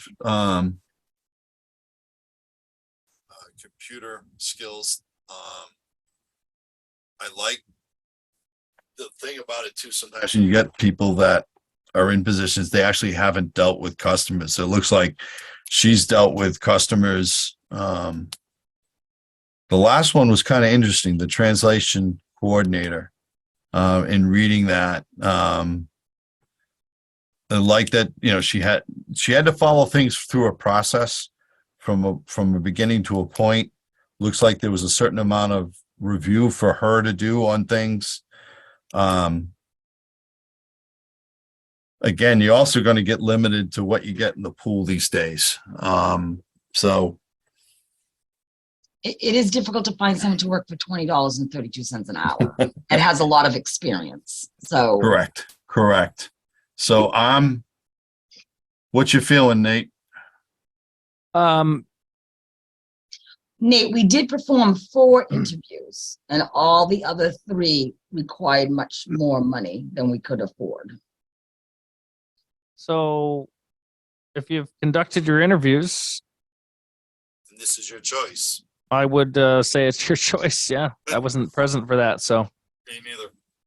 Well, typically, you're not. It's just that we bring it to the board for your consideration and vote to move forward to the Board of Selectmen.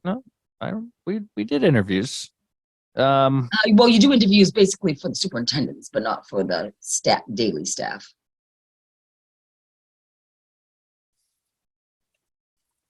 Okay. Yeah, I remember something different. Yeah, I would go with your if you through the interviews think this is your best for lack of a better term It's the best candidate. candidate, thank you. Then I would go with it. I mean, you've done your due diligence, the past background check, what all the necessary whatever our rules and regs say, and Yep, and I have already talked to the HR person, so I have everything in line to give her so that she'll know that we didn't interview everybody. I don't know what the contract says and stuff like that, but like, does she have to this like pending on a drug test or anything like that? Is that Correct. how- Well, that's something that the Board of Selectmen usually. Yeah. says No, that I know. they will- All right. They will do a Corey check based on a Corey check and a I physical. talked to Eric, and we can do that in the meantime. The Corey check and the Physical. physical, Yes. the drug physical, and we can do that in the meantime, and then that'll all be ready for them on the 3rd. Okay. I make a motion that the Board of Water Commissioners accept the candidate Jessica Worthley for the position of Accounts Manager to be presented to the Board of Selectmen. second. Motion's been made and second. You got anything else you would like to say, Nate? No. Okay, discussion is ended. Roll call vote. Todd Melanson, aye. Nathan Medela, aye. It passed. Make sure that gets on the selectmen's agenda for the 3rd, please. Correct. All right. Now, where are we? Keep PFAS, going. PFAS, no update, thank God. So we'll just leave it at that. Sanitary survey, I saw that. we have 0 things that have to be taken care of. If that makes sense. What's the correct? You said stuff was needed to get done. Did you already do most of it? No, the fails, we have 0 fails. What about the OSHA? They wanted the stuff on the tanks. Right, but those are recommendations. All right. So for the last time that was done, there was 20 fails. And this time there's 0. All Yeah. right. We have Yep. 3 recommendations. Yep. They want the same building that I did in Highland Tank up at The Pittsburgh. Pittsburgh. Okay. and it's all about money. No, So- I know. And The stuff, the OSHA stuff, Dave, definitely for the tanks, definitely get that in your capital plan because I know they're out. The Division of Labor Safety, I think it is out doing their OSHA inspections. Yep. And they are finding people right now because everyone else had 2 extra years. So So we have a gas detector and a blower on order. Okay. So that's taken care of. The only the other thing we have to do is, we mentioned it before, and is putting a railing up on the tank at Highland Road in a ladder. So I don't. engineers, So you might want to check with them, Dave. I don't know if you want to put a permanent ladder at Highland where it's because I don't think you can make it short enough that somebody can't grab it and climb it. but it could be just whatever the engineer, it could be just a railing, but there's got to be some way to hook something up for safety. If you could Oh put that up- yeah, No. a hook bar, whatever you call them. Yeah, but did Right. not. I saw they on the sanitary. I thought they wrote a like a permanent structure, and I was like, Correct. well, that goes against. And this is my frustration: is you get two different entities with two different sets of rules, and they butt heads because the security on a storage tank says if you have a ladder, I think it's what 15 feet, Dave, off the ground. The bottom has to be. And that tank's 20. So there's no way you could make. So if we could put a hook bar, if that'll meet it, then that's great. So what I did is I asked the engineer, after we put the treatment plant out to bid on the 16th of February, I can't have too many things going on at once. No, I get that. So It'll kill how do you get up on the tank now? a ladder. They put a extending ladder up and climb up. Yeah. What's wrong with that? You're right. That It doesn't- ladder, I bet it has an OSHA stamp right on it. Right, but it doesn't qualify for what Oh. is. Yeah. You have to have something that you can tie off on once you get up there, and you don't. Oh there's- yeah, that makes sense. I'm surprised there isn't. Right, they just didn't build them like that. You guys have harnesses and all that stuff too, right? Right, but it doesn't matter if you have a Yeah. harness, nothing to hook onto. Right, exactly. Well, what you do is you know, there must be something to Not on- fix not- on even the finial somewhere around that, something round on the top, tie a little rope off. Yeah. You need to have a railing. Yeah. And what's a trip with a trip plate. And so They want a plate to trip you. Make sure that the railing works. pretty much. Yeah, pretty much. So Okay. go up to the engineer at the end of February.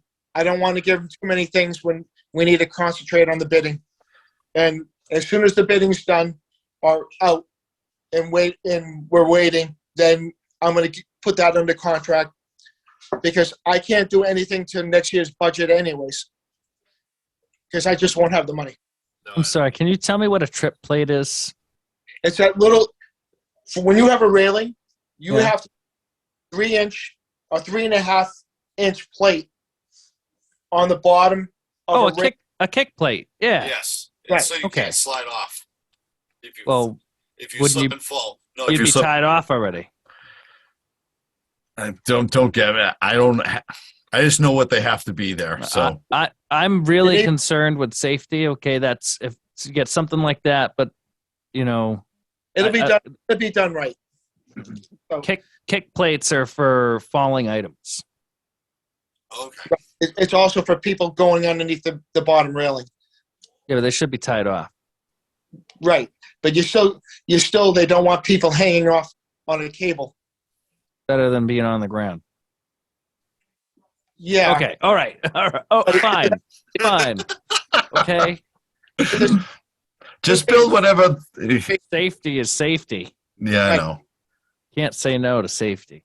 Right, but getting back to it, the sanitary survey went extremely well, and to find they had a look for stuff like that.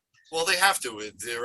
If an inspector doesn't find something wrong or something to comment on, then they get looked at like they're not doing the job. Randy's good too. Randy's a former operator that works for DEP now, and he's So- good. But again, we've taken everything. We have plans for everything.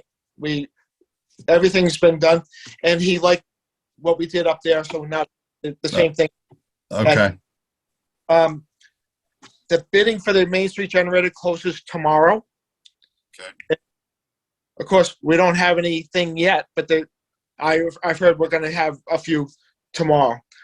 So the bid opening's at 2:00 tomorrow Is that only for one or is that for both? for both. All right.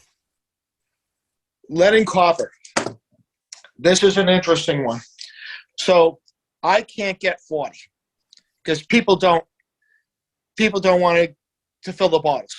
So, Nate, do you know what he's talking about? We have test sites around town.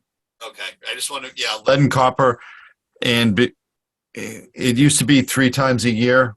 Because we put a new well on, they put us back to stage 0. So now it's got to be twice a year. It used to be every 3 to 5 years. Every What do you 3 mean years. people don't want to fill the bottles They don't want to be the volunteer sample sites. anymore? They never They did. used to do it. Oh, they didn't. They never wanted to, but they would fill the bottles. Well, here, let me go back. So before, we used to have to do 20. And every 3 to 5 years.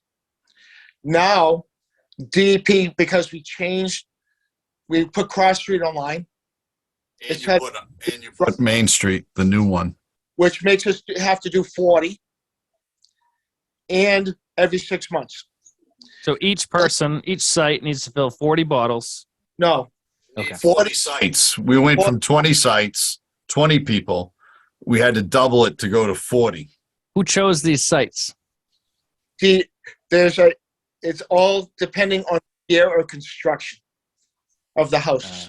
So they set a couple of tiers, and depending on the age of the house and the materials it was built with, gets put in different tiers. Let's incentivize it. That's what I'm going to ask for. What are you asking for? How much? Or Right.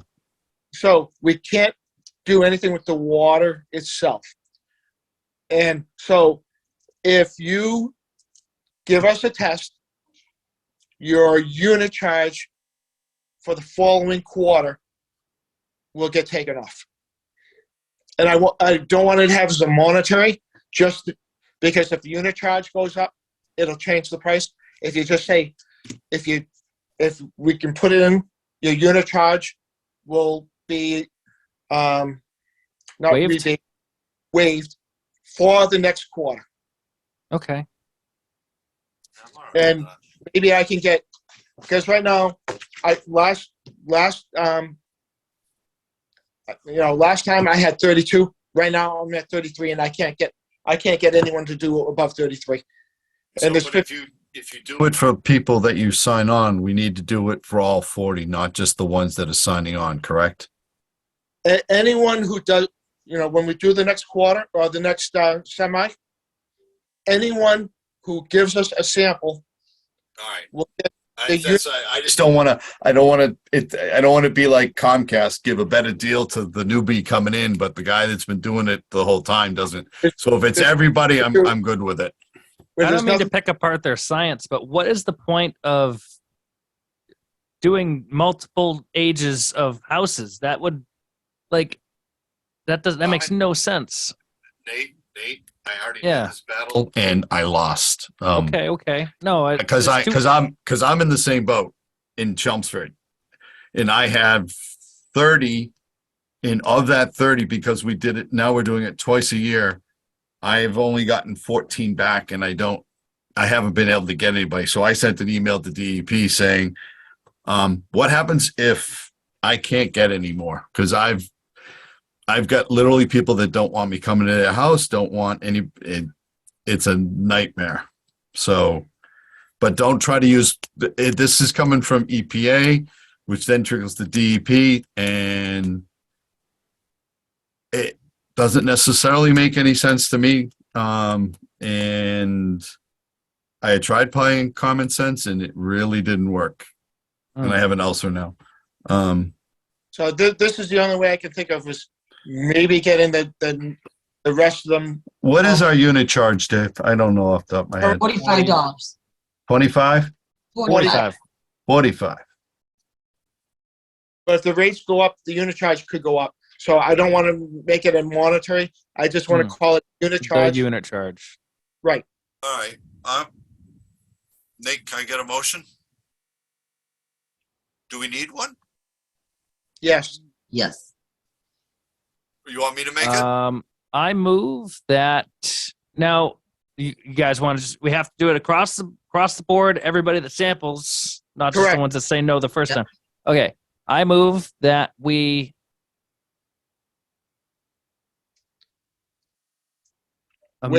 go ahead, Todd. I make a motion. For anyone or the unit charge following. I got it. All right. Don't confuse me. I have it in my head. Let's see.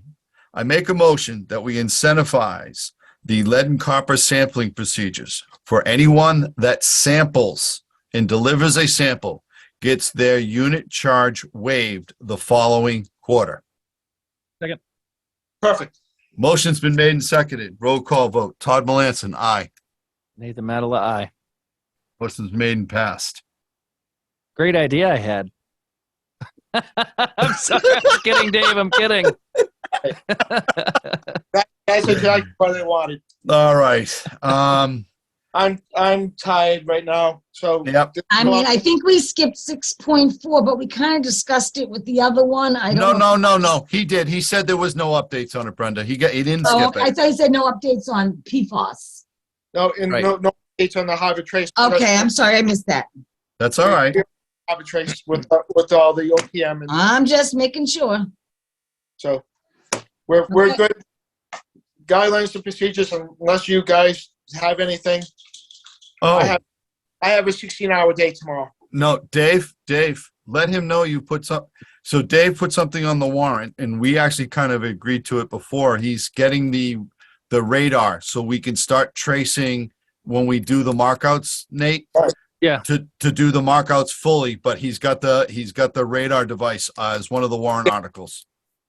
So I just wanted you to know he listened to you and answered your request as best he could.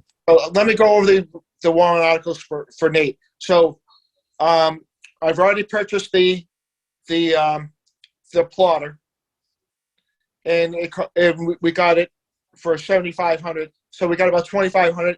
That went to the GPR.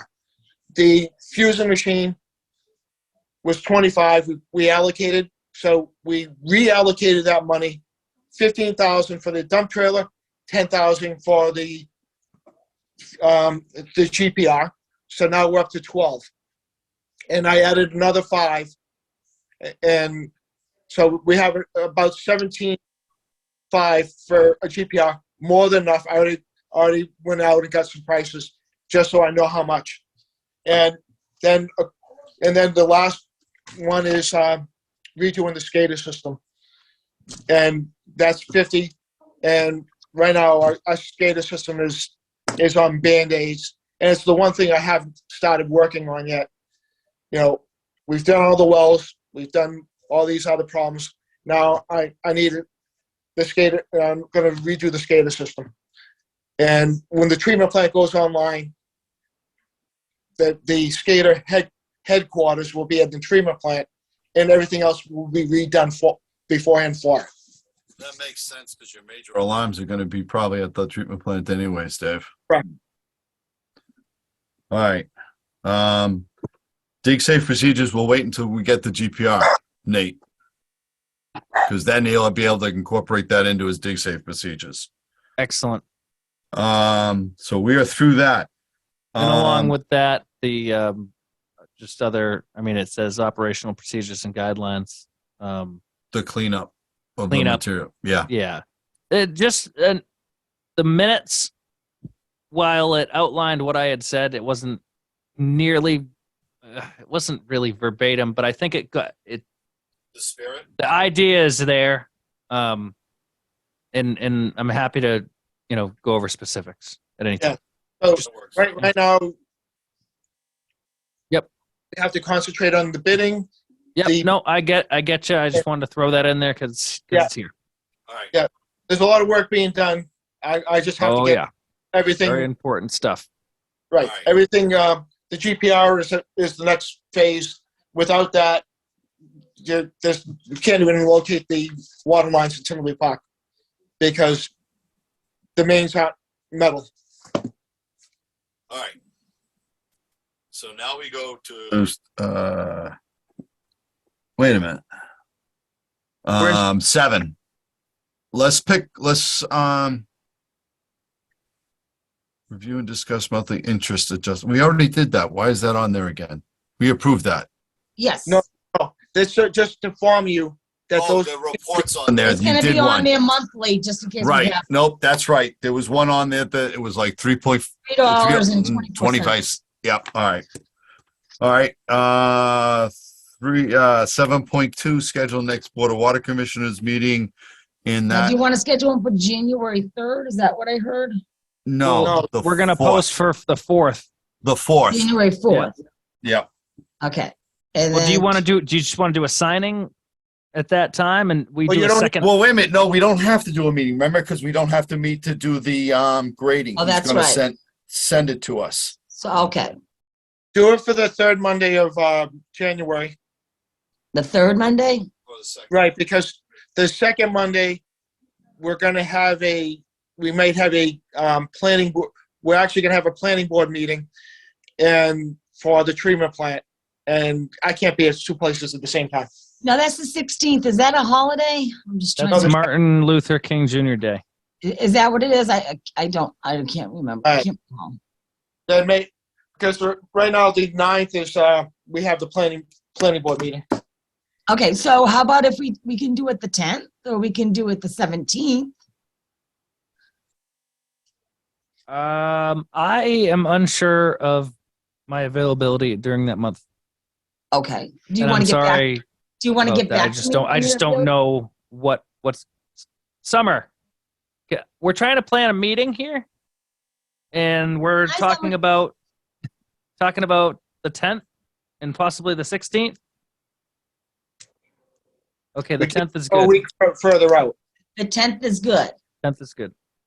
Okay, so Tuesday, January 10th at 7. So I have in my calendar already for the 10th a joint meeting between the BOS and our board. Correct. That was supposed to be our presentation of the treatment plant, I believe. Informative. Uh-oh. I didn't know about that one. It wasn't on my calendar. All right. I have that too. Good catch, Nate. Can we do it later in January, like the 30th? We can do it like the Well, last.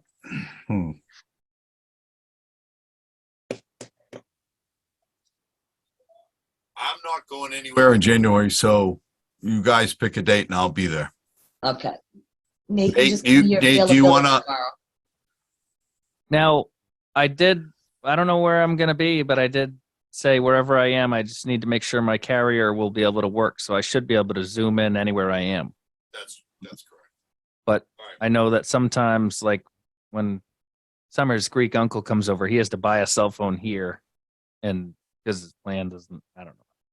Dude, I was Do you want to? Virginia last weekend and there was no signal.